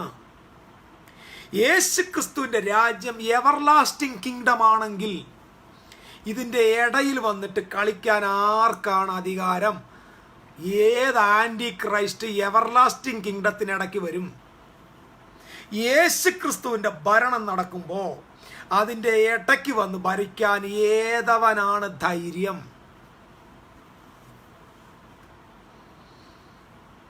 ചിന്തിക്കാൻ കഴിവുള്ളവർ ചിന്തിക്കുക, സ്വതന്ത്രമാകുക. ഇനി ഒരു അന്തിക്രിസ്തുവിൻ്റെ ഭരണം ഉണ്ടാകും എന്ന പഠനത്തിന് കടക്കൽ കത്തിവെച്ചേക്കാം ഞാൻ. അല്ലെങ്കിൽ answer the question. If the kingdom of Jesus is N everlasting kingdom, how can it possible? ഈ മരമാക്രിയായ അന്തിക്രിസ്തു എന്ന് പറയുന്നവന് യേശുക്രിസ്തുവിൻ്റെ രാജ്യത്തിനകത്ത് വന്ന് പറഞ്ഞു ഇനിയും ഭരിക്കാൻ, ഇനിയും ഇതിനിടയ്ക്കൊരു വേറൊരുത്തൻ്റെ ഭരണം വരുമെങ്കിൽ എങ്ങനെ യേശുവിൻ്റെ രാജ്യത്തെ നിത്യരാജ്യത്വം എന്ന് പറയാൻ പറ്റും?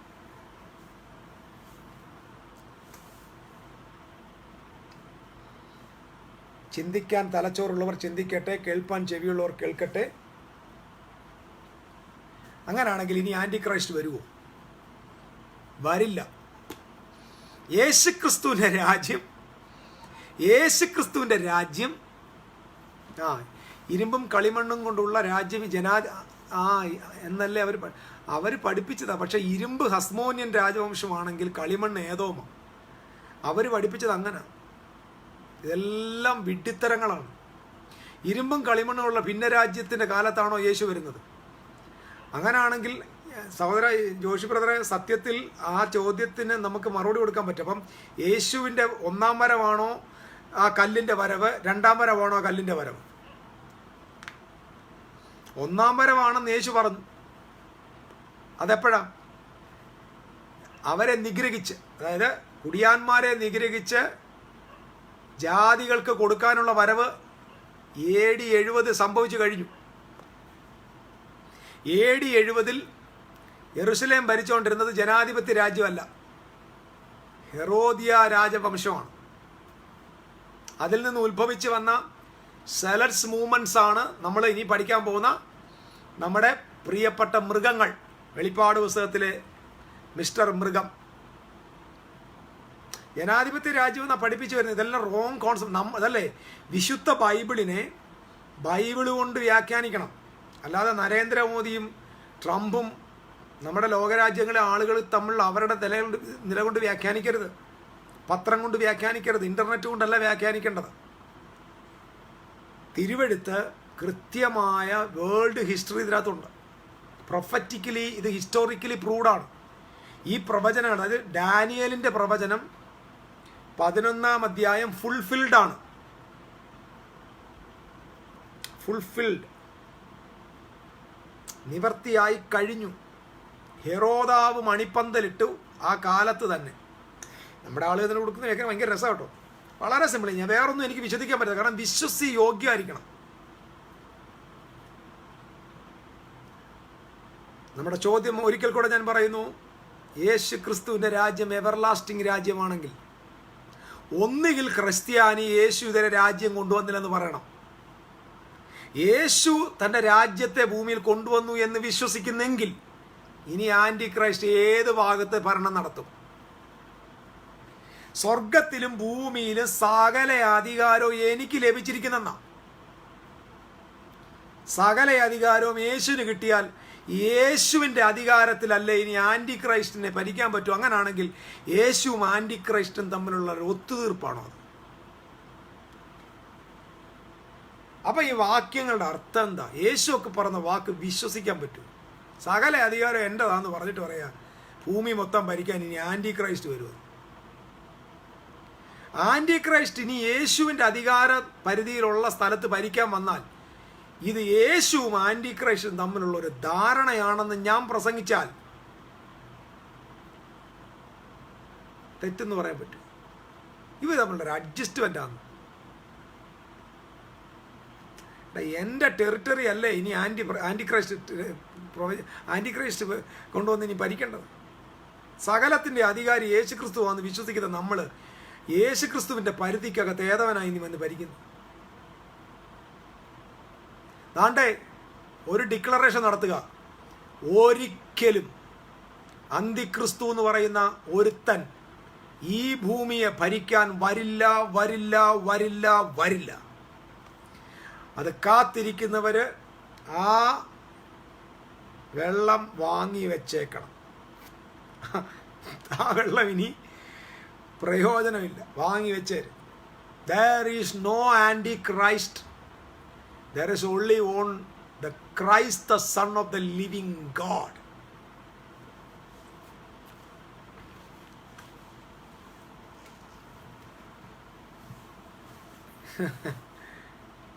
ഇത് നിങ്ങളിപ്പോൾ ഇനി എന്നെ എന്ത് പറഞ്ഞാലും എനിക്ക് പ്രശ്നമില്ല. ഞാൻ പറഞ്ഞാൽ ഇതൊക്കെ ഞാൻ ഒത്തിരി കേൾക്കുന്നുണ്ട് ആളുകൾ. I don't care what the people says about me. There is no antichrist. ഇനി ഒരു ആൻറ്റി ക്രൈസ്റ്റ് വരില്ല. സന്തോഷ വാർത്ത, ഇതാ ഗുഡ് ന്യൂസ്. ആൻറ്റി ക്രൈസ്റ്റ് വരും, മുദ്ര വരും, നിന്റെ മൂക്കിൽ മുദ്രയിടും, നിന്റെ മൂക്കയറിടും എന്ന് പറയുന്നത് ഗുഡ് ന്യൂസ് അല്ല.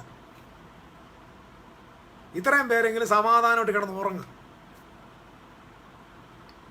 No antichrist. കാരണം നമ്മുടെ ആള് ഈ ആൻറ്റി ക്രൈസ്റ്റ് എന്ന് പറയുന്ന ആൾ വന്ന് ഭൂമി മുഴുവൻ ഭരിക്കുമെന്നല്ലേ ഞാൻ അങ്ങ് വിശ്വസിക്കുന്നു. അങ്ങനെയാണ് ഈ ഭൂമിയുടെ അധികാരി യേശുവാണോ? മത്തായി 28 അവസാനം പറഞ്ഞ സ്വർഗത്തിലും ഭൂമിയിലും സകല അധികാരവും എനിക്ക് നൽകപ്പെട്ടിരിക്കുന്നു. മേഘാരൂഢനായി മഹോന്നതനായവന്റെ അടുക്കിലേക്ക് കയറിപ്പോയ ക്രിസ്തുവിന്, മനുഷ്യപുത്രന്, ഭൂലോകത്തിലെ സകല രാജ്യങ്ങളുടെയും ആധിപത്യം ക്രിസ്തുവിന് കൊടുത്തുന്ന അവന്റെ രാജത്വത്തിന്റെ ആധിപത്യം ക്രിസ്തുവിനായി എന്നാണ്. അതുകൊണ്ടാണ് പെന്തക്കോസ്ത് നാളിൽ പത്രോസ് പ്രസംഗിച്ചത്, ദൈവം അവനെ ഉയർപ്പിച്ചു ക്രിസ്തുവും കർത്താവും ആക്കി വെച്ചിരിക്കുന്നു. He is the Lord of all the nation. ഇനി ആന്റി ക്രൈസ്റ്റ് എവിടെ വന്ന് ഭരിക്കും? ചുമ്മാതെ സാധാരണ പച്ചരിച്ചോറ് തിന്നുന്നവനോട് ചോദിക്കുന്നൊരു സാധാരണ ചോദ്യം. ഈ ടെറിട്ടറിയുടെ മൊത്തം ഉടമസ്ഥനും അധികാരിയും കർത്താവാണെങ്കിൽ ഇനി അന്തിക്രിസ്തു എവിടെ ഭരിക്കും? എൻ്റെ സഹോദരന്മാരെ ആരെങ്കിലും എനിക്കൊരു ആൻസർ തരണം. അതിന് പെന്തിക്കോസ്തിലെ സഹോദരന്മാരോ ബ്രദറിനുള്ള സഹോദരന്മാരോ എസ്കറ്റോളജിക്കൽ പാസ്റ്റേഴ്സോ ആരെങ്കിലും ഒരു മറുപടി എനിക്ക് തരണം. ആരെങ്കിലും ഇത് കേൾക്കുന്ന ആരെങ്കിലും ഇത് കൊണ്ടുപോയി ആരുടെയെങ്കിലും കൊടുത്ത് എനിക്കൊരു മറുപടി തരണം. സ്വർഗത്തിലും ഭൂമിയിലും സകല അധികാരവും എനിക്ക് നൽകപ്പെട്ടിരിക്കുന്നു, എല്ലാറ്റിൻ്റെ അധികാരി ഞാനാണെന്ന് പറഞ്ഞ യേശുക്രിസ്തുവിൻ്റെ ടെറിട്ടറിക്കകത്ത് വന്ന് ഇനി ഒരു ഭരണം നടത്താൻ ഏത് ആന്റി ക്രൈസ്റ്റ് വരും? ആന്റി ക്രൈസ്റ്റ് ഇനിയും ഭൂമിയെ ഭരിക്കാൻ വരുമെങ്കിൽ യേശുക്രിസ്തു അന്ന് പറഞ്ഞ വാക്ക് വെറും വാക്കല്ലേ? പറഞ്ഞ വാക്ക് പാലിക്കുന്നവനല്ലേ ദൈവം? There is no antichrist according to this word. I have proved already. സന്തോഷമായിട്ട് ഹാപ്പി ആയിട്ട് ദൈവം നിങ്ങൾക്ക് തന്ന സാഹചര്യത്തിൽ ജോയ്ഫുള്ളായിട്ട് ജീവിക്കണം. ഞാൻ ഒരു കാര്യം കൂടെ ഉറപ്പ് പറയാം. ദ മോസ്റ്റ് ഗ്ലോറിയസ് വെറൈറ്റിയുള്ള, എല്ലാം കൊണ്ടും വ്യത്യസ്തമായ, ഡെലീഷ്യസ് ആയിട്ടുള്ള കാലം ഭൂമിയാണ് കേട്ടോ. ഇവിടുത്തെ പോലൊന്നും ഒരു സന്തോഷം ഹെവനിൽ കിട്ടുമെന്ന് എനിക്ക് തോന്നില്ല. വെറൈറ്റി. ഹെവൻ എപ്പോഴും അനദർ പ്ലേസാണ്. എല്ലാം വിറയും, സന്തോഷവും സങ്കടവും അംഗീകാരവും നിന്ദയും എല്ലാം കൂടെ സമ്മിശ്രമായ ഒരു ഗ്ലോറിയസ് പ്ലേസ് ഭൂമിയാകട്ടോ. Don't miss it. ഈ ഭൂമിയിലെ ഈ ജീവിതം നിങ്ങൾ മിസ് ചെയ്യരുത്. Enjoy the life of the earth. Enjoy with Jesus. തമ്പുരാനെ വേദനിപ്പിക്കാത്ത ജീവിതം നയിക്കുക. നിന്റെ കൂട്ടുകാരനും ദൈവത്തിനും വേദന വരുത്താത്ത സകല പണിയും ചെയ്തോണം. Do whatever the things you want to do. ദൈവത്തെ വേദനിപ്പിക്കരുത്, നിന്റെ കൂട്ടുകാരനെ വേദനിപ്പിക്കരുത്. ഇത്രയും മാത്രം മതി. ദൈവത്തെ വേദനിപ്പിക്കാതെ കൂട്ടുകാരനെ വേദനിപ്പിക്കാത്ത എല്ലാ പണിയും നിങ്ങൾ ചെയ്തു. Do whatever the things you want to do. No problem. തമ്പുരാനെ വേദനിപ്പിക്കരുത്, നിന്റെ കൂട്ടുകാരനെ വേദനിപ്പിക്കരുത്. Glorious days are coming, brothers and sisters. I am not expecting Antichrist, because Antichrist എന്നൊരു ഫിഗർ ഇനി വരില്ല. അയാളുടെ കാലം തീർന്നു. കാരണം ആധിപത്യവും രാജ്യത്തിൻ്റെ ആധിപത്യം നമ്മുടെ കർത്താവിനായി എന്ന. ഞാൻ ഒരു പ്രാവശ്യം അത് വായിക്കാം. കാരണം നമ്മുടെ കർത്താവ് മേഘാരൂഢനായി സ്വർഗത്തിലേക്ക് കയറിപ്പോകുന്നത് അപ്പോസ്തലപ്രവൃത്തി നമ്മൾ ഒന്നിൽ കണ്ടു. അത് ദാനിയേൽ കണ്ടത് ഇങ്ങനെ. ദാനിയേൽ അത് സ്വർഗത്തിൽ നിന്നാണ് കണ്ടത്. രാത്രി ദർശനങ്ങളിൽ മനുഷ്യപുത്രനോട് സദർശനായ ഒരുത്തൻ ആകാശമേഘങ്ങളോട് വരുന്നത് കണ്ടു. ഇത് സ്വർഗത്തിൽ നിന്ന് ഇറങ്ങി വരുന്ന കാഴ്ചയല്ല കേട്ടോ. അവൻ വയോധികന്റെ അടുക്കൽ ചെന്നു. സ്വർഗത്തിൽ നിന്ന് ഇറങ്ങി വരികയല്ല. ആകാശമേഘങ്ങളോടെ വരുന്നത് വയോധികന്റെ അടുക്കൽ. വയോധികൻ സ്വർഗസിംഹാസനത്തിൽ ഇരിക്കുന്നവൻ്റെ അടുക്കൽ. ഇത് യേശു ക്രിസ്തുവിൻ്റെ സ്വർഗാരോഹണത്തിൻ്റെ ചിത്രമാണ്. അവർ അവനെ അവൻ്റെ മുമ്പിൽ അടുത്തു വരുമാറാക്കി. സകല വംശങ്ങളും ജാതികളും ഭാഷക്കാരും അവനെ സേവിക്കേണ്ടതിന് അവൻ ആധിപത്യവും മഹത്വവും രാജത്വവും ലഭിച്ചു. അവൻ്റെ ആധിപത്യം നീങ്ങിപ്പോകാത്ത നിത്യാധിപത്യവും അവൻ്റെ രാജത്വം നശിച്ചു പോകാത്തതുമാകുന്നു. ഇതെപ്പോഴാ? ഒലിവുമലയിൽ നിന്ന് സ്വർഗാരോഹണം ചെയ്ത് സ്വർഗത്തിലേക്ക് കരേറിപ്പോയി മേഘങ്ങളോട് കയറി വരുന്ന ആള് വയോധികനായവൻ്റെ അടുക്ക ചെന്നപ്പോൾ സകല ജാതികളും അവനെ സേവിക്കേണ്ടതിന് ആധിപത്യവും മഹത്വവും രാജത്വവും അവന് ലഭിച്ചു. അവൻ്റെ രാജ്യത്വം നിത്യാധിപത്യവും നീങ്ങിപ്പോകാത്തതും അവൻ്റെ രാജ്യത്വം നശിച്ചു പോകാത്തതും ഒരു കാലത്തും അവസാനിക്കാത്ത രാജ്യത്വം യേശുവിന് ലഭിച്ചു. അത് 2000 വർഷത്തിന് മുമ്പ് ജനിച്ചു. അതിൻ്റെ പേര് നിത്യാധിപത്യം എന്ന്. ഞാൻ ഒന്നുകൂടെ ചോദിക്കുക, ഇനി ആൻറ്റി ക്രൈസ്റ്റ് വന്ന് എവിടെ ഭരിക്കും? സ്വർഗത്തിലും ഭൂമിയിലും സകല അധികാരം എനിക്ക് ലഭിച്ചെന്നാ. സ്വർഗത്തിലും ഭൂമിയിലും എന്ന് പറഞ്ഞാൽ കാണുന്നതും കാണാത്തതുമായ സകലയിടത്തും ഇപ്പം അധികാരി ക്രിസ്തുവാ. എൻ്റെ പ്രിയപ്പെട്ട ആൻറ്റി ക്രൈസ്റ്റേ, നീ എവിടെടാ ഇനിയും ഭരിക്കാൻ പോകുന്നു? നിനക്ക് ഒരു സെന്റ് സ്ഥലമില്ല ഭരിക്കാൻ. നീ ആകാശത്തും ഭരിക്കത്തില്ല, ഭൂമിയിലും ഭരിക്കത്തില്ല. നിനക്ക് സ്ഥലമില്ല.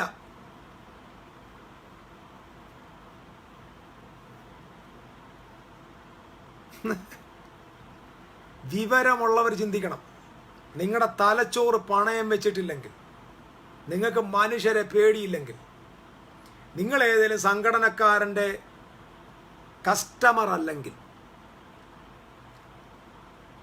നിങ്ങൾ ചിന്തിക്കണം.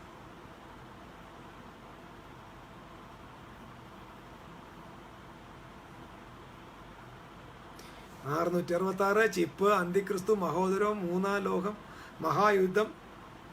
ഇതിനെക്കുറിച്ച് വേറൊരു ഡയലോഗ് ഉണ്ടല്ലോ ജോഷി. എന്തുവാ?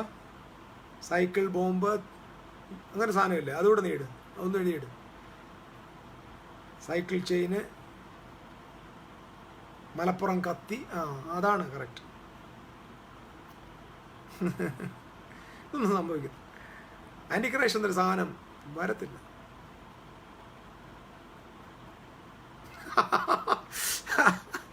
ആൻറ്റിക്രൈസ്റ്റ് വന്ന് എവിടെ ഭരിക്കും? സാജുവിൻ്റെ വീട്ടിൽ ഭരിക്കും.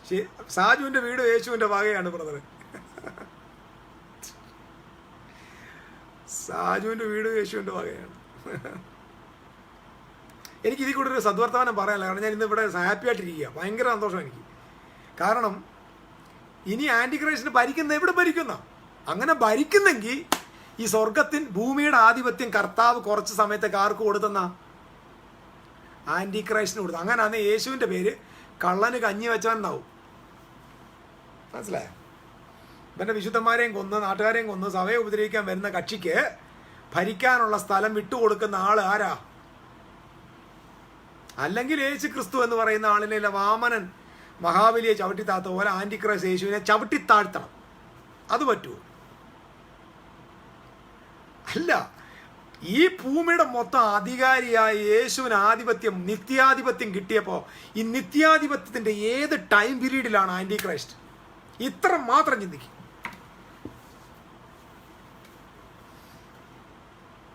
Free from this all religious idiotness, nonsense. These all idiot nonsense are. These are the rubbish doctrines in Christianity today. എൻ്റെ കേൾവിക്കാരോട് ഞാൻ പറയാം, നിങ്ങൾ ദൈവരാജ്യത്തിൻ്റെ ആളുകളാണ്. നിങ്ങളുടെ ദൗത്യം ദൈവരാജ്യമാണ്. വേറെ ഒന്നും നിങ്ങൾ ചിന്തിക്കണ്ട. ആന്റിക്രൈസ്റ്റ്, യേശുവിൻ്റെ മുദ്ര, ഇതൊന്നും നിങ്ങൾ don't worry about it. Don't spend your time for that. Spend your time for the expansion of the kingdom of God. ദൈവരാജ്യത്തിൻ്റെ മഹത്വത്തിനായി നിങ്ങളുടെ സമയത്തെ, നിങ്ങളുടെ പണത്തെ, നിങ്ങളുടെ വിദ്യാഭ്യാസത്തെ ദൈവ കൃപയാൽ നിങ്ങൾ ചെലവിടുക. Do not go after this all rubbish thing. Happy ആയിട്ടിരിക്കുക. പാപത്തെ വിട്ടൊഴിയുക. ഞാൻ പറയാം, ദൈവത്തെ വേദനിപ്പിക്കാത്ത, നമ്മുടെ സഹോദരനെ വേദനിപ്പിക്കാത്ത പ്രവർത്തികൾ ചെയ്തോണം. എന്തും ചെയ്തോണം. ഒരു പാപത്തിലും പോകരുത്. നിന്റെ കൂട്ടുകാരന് വേദന വരുത്തുന്ന ഒന്നും ചെയ്യരുത്. വിശുദ്ധിയോടെ ജീവിക്കുക എന്ന് പറഞ്ഞാൽ ദൈവത്തെ വേദനിപ്പിക്കാതെ, സഹോദരനെ വേദനിപ്പിക്കാതെ ജീവിക്കുന്ന ജീവിതം. Do it. ദൈവരാജ്യം വരട്ടെ. എൻ്റെ ലൈവിൽ എന്നെ കേൾക്കുന്ന സഹോദരന്മാരെ, നമുക്ക് ഒരു പ്രതിജ്ഞ എടുക്കാം. നമുക്ക് സ്വർഗത്തിൻ്റെ കൾച്ചർ ഈ രാജ്യത്ത് കൊണ്ടുവരണം. ഞാനത് നിങ്ങളോട് പറയാൻ പോകും. നിങ്ങൾ റെഡിയാണ്? നമുക്കൊരു ഹെവൻ്റെ കൾച്ചർ ഈ ലോകത്ത് കൊണ്ടുവരണം. ഞാൻ ഇന്ന് ചിന്തിക്കായിരുന്നു. ഞാനല്ല, ഒരുപാട് പേരെ കുറ്റം പറയുന്നതാണ്. പണ്ട് ഇഷ്ടംപോലെ കുറ്റം പറയുമായിരുന്നു. ഞാൻ തെറ്റ് ചൂണ്ടിക്കാണിക്കുന്നതും കുറ്റം പറയുന്നതും രണ്ടും രണ്ടാകട്ടെ. തെറ്റ് ചൂണ്ടിക്കാണിക്കുന്നതിനകത്ത് കുറ്റമാണെന്ന് വിചാരിക്കരുത്. പക്ഷെ ഞാൻ തീരുമാനിക്കുകയാണ്, ആരെയും കുറ്റം പറയുന്നില്ല. പെന്തിക്കോസുകാരെയില്ല, ഒരു മനുഷ്യനെയും കുറ്റം പറയുന്നില്ല. കർത്താവിൻ്റെ രാജ്യം ഇവിടെ കൊണ്ടുവരാം. നമുക്ക് ആ കൾച്ചറിലേക്ക് ഒന്ന് വന്നാലോ? നമുക്ക് അങ്ങനെ ഒരു ഹെവൻലി കമ്മ്യൂണിറ്റി ആയിട്ട് വന്ന് വളർന്നാലോ? അത് ലോകത്തിൻ്റെ ഏത് ഭാഗത്തിരുന്നാലും നമുക്കൊന്ന് ഒരുമിച്ചാലോ? ഇപ്പം നിങ്ങളെൻ്റെ ലൈവ് കേൾക്കുന്നുണ്ട്. നിങ്ങൾക്ക് എല്ലാവർക്കും അറിയാം ദൈവരാജ്യം എന്ന സംഭവം. ഈ റെവലേഷൻ ഉള്ളവരെല്ലാം കൂടെ ഒന്ന് ഒന്നിച്ചാലോ? നമ്മളായിരിക്കുന്നിടത്ത് ഈ കൾച്ചർ ഒന്ന് വ്യാപരിപ്പിച്ചാലോ? അത് നമ്മളിൽ ആരംഭിക്കട്ടെ. ഹല്ലേലൂയ.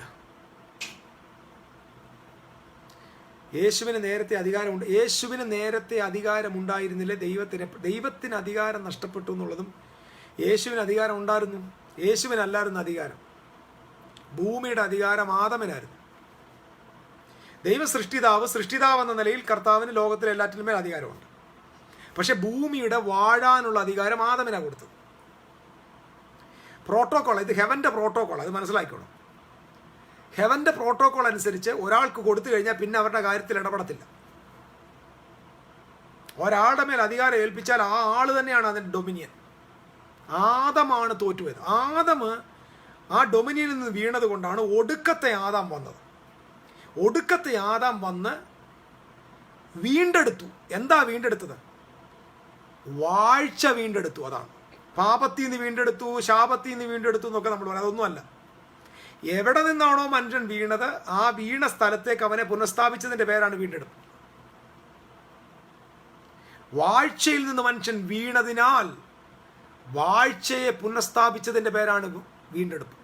അപ്പൊ യേശു ക്രിസ്തു ഭൂമിയിൽ വന്നത് നഷ്ടപ്പെട്ട വാഴ്ച തിരിച്ചെടുക്കാനാണ്. ആ വാഴ്ച എവിടെ നിന്ന് തിരിച്ചെടുത്തു? മനുഷ്യജാതിക്ക് നഷ്ടപ്പെട്ടത് ദൈവത്തിൽ നിന്ന് അകന്നു പോയതിനാലാണ്. ആ അകന്നു പോയതിനെ വീണ്ടും ഒന്നാക്കുമ്പോൾ ഡൊമിനിയൻ റെസ്റ്റോറായി. ഇതാണ് എൻ്റെ ട്രൂത്ത്. അതായത് മനുഷ്യൻ ദൈവത്തിൽ നിന്ന് അകന്നു പോയപ്പോഴാണ് ഡൊമൈൻ താഴെ പോയത്. ഡൊമൈൻ എന്ന് പറഞ്ഞാൽ ദൈവത്തോട് ചേർന്നിരുന്നാലേ ഡൊമൈൻ ചെയ്യാൻ പറ്റൂ. ദൈവത്തോട് മനുഷ്യനെ നിരപ്പിക്കുമ്പോൾ നഷ്ടപ്പെട്ട ഡൊമൈൻ തിരിച്ചു വരികയാണ്. അധികാരം നഷ്ടപ്പെട്ടില്ല, പക്ഷേ ഡോമിനേഷൻ, അതാണ് ഞാൻ പറഞ്ഞത്. സൃഷ്ടിതാവാ, ലോകത്തിൻ്റെ മൊത്തം സൃഷ്ടിതാവാ, ഈ ഈസ് ദ അതോറിറ്റി, അവനായിരുന്നു. പക്ഷേ ഭൂമിയുടെ ഡൊമൈൻ ദൈവത്തിൻ്റെ കയ്യിലല്ലായിരുന്നു, അത് ആദമിൻ്റെ കയ്യിലായിരുന്നു.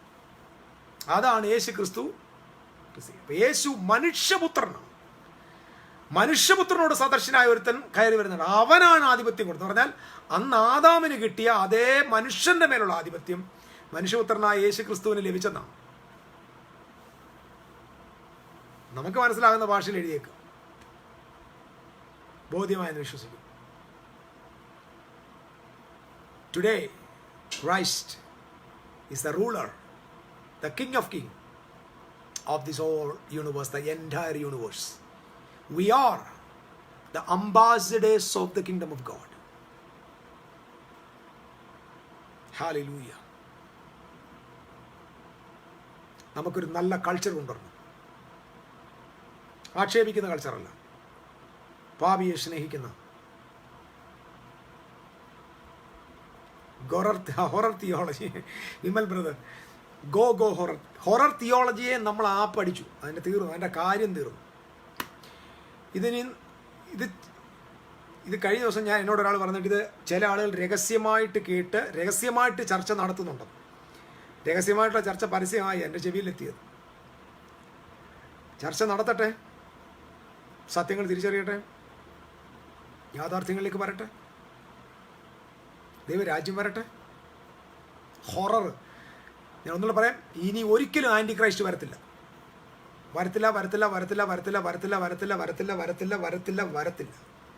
ആൻറ്റി ക്രൈസ്റ്റ് എന്നൊരാൾക്ക് ഇനി വരാൻ പറ്റില്ല. കാരണം വന്നാൽ അങ്ങനെ എവിടെട്ട് ഭരിക്കും? എവിടെ ഭരിക്കും? ഭരിക്കാനുള്ള സ്ഥലം ഏതാണ്? അയലോക്കക്കാരൻ്റെ വീട്ടിൽ കയറി ഭരിക്കാൻ പറ്റും? മറ്റൊരുത്തിൻ്റെ ടെറിട്ടറി ഭരിക്കാൻ പറ്റുമോ? ഭരിക്കണമെങ്കിൽ ആധിപത്യം മൊത്തം തൻ്റെ കയ്യിലായിരിക്കണം.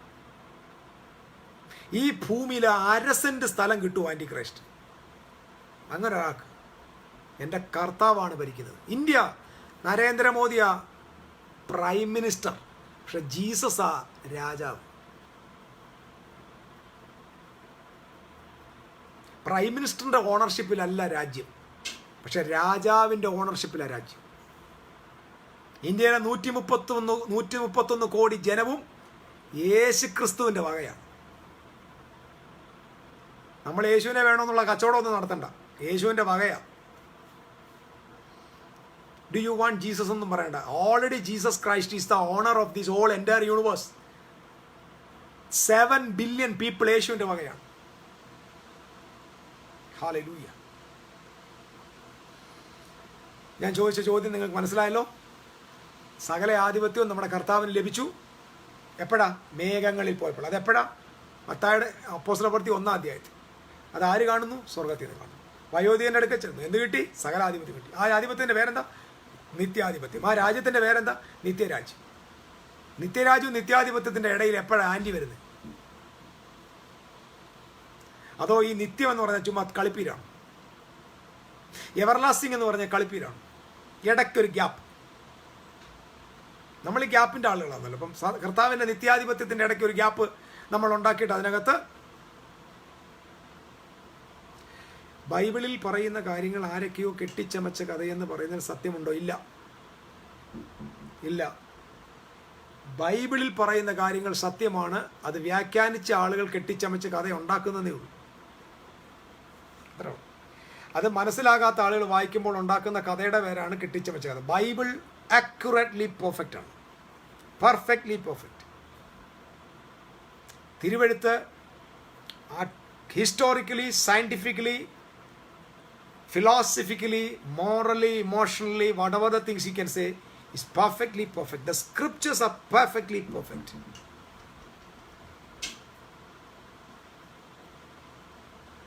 ഒരു കഥയില്ല. I can prove it. എനിക്ക് നിങ്ങൾ ഏത് കാര്യം പറഞ്ഞാലും നമുക്ക് ബൈബിളിൻ്റെ ഓതൻറ്റിസിറ്റിയെ ദൈവകൃപയ്ക്ക് അനുസരിച്ച് പ്രൂവ് ചെയ്യാൻ പറ്റും. Amen. So may God bless you all. ഒരുപാട് സമയം എടുത്തു, എനിക്ക് തോന്നുന്നു കുറേ ടൈമായി, 2 മണിക്കൂറായി. അപ്പോൾ എൻ്റെ ലൈവ് ഇങ്ങനെ ഒത്തിരി ദൈർഘ്യം പോകുന്നുണ്ടാകുകൊണ്ട് ആളുകൾക്ക് എല്ലാവർക്കും ഒത്തിരി നേരം ഇരിക്കാൻ പറ്റുന്നില്ല. എനിവേ എല്ലാ ദിവസവും 2 മണിക്കൂർ വചനം പറയാൻ പറ്റുന്ന ഒരു വലിയ ഭാഗ്യമാണ്. ഇതിപ്പോൾ ഫേസ്ബുക്കിലൊരു സഭ പോലെ ആയിപ്പോയി. എൻ്റെ സഹോദരന്മാരെ എല്ലാവരും ഞാൻ ഒരു വാഴ്ചയുടെ വന്ദനം പറയുന്നു. ഇതുവരെ എന്നെ ശ്രദ്ധിച്ചവർക്ക് പ്രത്യേകിച്ച് നന്ദി. നിങ്ങളുടെ അഭിപ്രായങ്ങളും നിർദ്ദേശങ്ങളും നിശ്ചയമായിട്ടും കമൻറ്റിലോ എൻ്റെ ഇൻബോക്സിലോ വന്ന് നിങ്ങൾ നിശ്ചയമായിട്ടും സംസാരിക്കണം. എനിവേ നമ്മൾ ദൈവരാജ്യത്തെക്കുറിച്ചുള്ള കൂടുതൽ അറിവുകൾ പങ്കുവയ്ക്കാനുള്ള അവസരമായി ഇത് മാറണം. ഇത് വിശ്വസിക്കുന്ന ഒരു ജനറേഷനെ നമുക്ക് ഭൂമിയിൽ എഴുന്നേൽപ്പിക്കണം. ആരോടും നമുക്ക് യുദ്ധമില്ല, ആരോടും പകയില്ല. നമ്മൾ സത്യങ്ങൾ പറയുന്നു എന്നേ ഉള്ളൂ. അത് വിദ്വേഷം കൊണ്ടല്ല, സ്നേഹം വച്ചിട്ട് തന്നെയാണ്. ദൈവസ്നേഹത്തിൽ നമുക്ക് അങ്ങോട്ട് മുമ്പോട്ട് പോകാം. കരുണ, ദൈവകൃപ നമ്മുടെ കൂടെ ഇരിക്കട്ടെ. എല്ലാവർക്കും ഒരു അനുഗ്രഹിക്കപ്പെട്ട ശുഭ രാത്രി ഞാൻ കർത്താവിൻ്റെ നാമത്തിൽ ആശംസിക്കുന്നു. ദൈവശാസ്ത്രപരമായി വിശ്വസിക്കാൻ കഴിയുന്ന മറ്റേതെങ്കിലും ഗ്രന്ഥങ്ങൾ, ദൈവശാസ്ത്രമായി വിശ്വസിക്കാൻ പറ്റുന്ന മറ്റേതെങ്കിലും ഗ്രന്ഥങ്ങളുണ്ടോ എന്ന് ചോദിച്ചാൽ എനിക്കറിയത്തില്ല ബ്രദറെ. കാരണം വിശുദ്ധ ബൈബിളിനെ നമുക്ക് ആധികാരികമാണെന്ന് പറയാൻ പറ്റും. മറ്റിതര ഗ്രന്ഥങ്ങൾ ആധികാരികമാണോ എന്ന് പറയാൻ എനിക്കറിയത്തില്ല. പക്ഷെ എൻ്റെ കയ്യിൽ ഞാൻ ഉപയോഗിക്കുന്ന തിരുവെഴുത്ത് ആധികാരികം. Thank you so much brothers. Vimal Paul, Thomson Bastin, Abraham brother, Joshi brother and all the people. Babuchan, ഞങ്ങളുടെ ICFലെ പ്രിയച്ചാൻ, രഞ്ജിനി സിസ്റ്റർ, അജി കുമാർ, മഹാരാജാവും രാജ്ഞിയും, വർഗീസ് ലോറൻസ്, ഏഞ്ചൽ അനീഷ്, മോനശം brother, all everybody thank you. നാളെ നമുക്ക് കാണാം. നാളെ നമുക്ക് ബാക്കി നമ്മുടെ ബീസ്റ്റിനെ കൊണ്ടുവരാം. ഇതിൻ്റെ ഫൗണ്ടേഷൻ ഓൾറെഡി ഇട്ട് കഴിഞ്ഞു. വെളിപ്പാട് പുസ്തകത്തിലെ കഥാപാത്രത്തെ നമ്മൾ കണ്ടു തുടങ്ങും. സർവശക്തിയുള്ള ദൈവം നിങ്ങളെ ഏവരെയും അനുഗ്രഹിക്കട്ടെ. ഈ സന്ദേശങ്ങൾ നിങ്ങൾ വീണ്ടും കേൾക്കുക. സംശയമുള്ള ഭാഗങ്ങൾ, ഇന്ന ഭാഗത്തൊരു സംശയമുണ്ട്, കുറച്ചും കൂടെ ക്ലാരിറ്റി വേണമെന്ന് കേൾക്കുമ്പോൾ നിങ്ങൾക്ക് തോന്നിയാൽ നിശ്ചയമായിട്ട് നിങ്ങളത് ആ ഭാഗം ഒന്ന് നോട്ട് ചെയ്ത് എനിക്ക് അറിയിക്കുക. ദൈവം അനുഗ്രഹിക്കട്ടെ. God bless you all. Amen. Good night.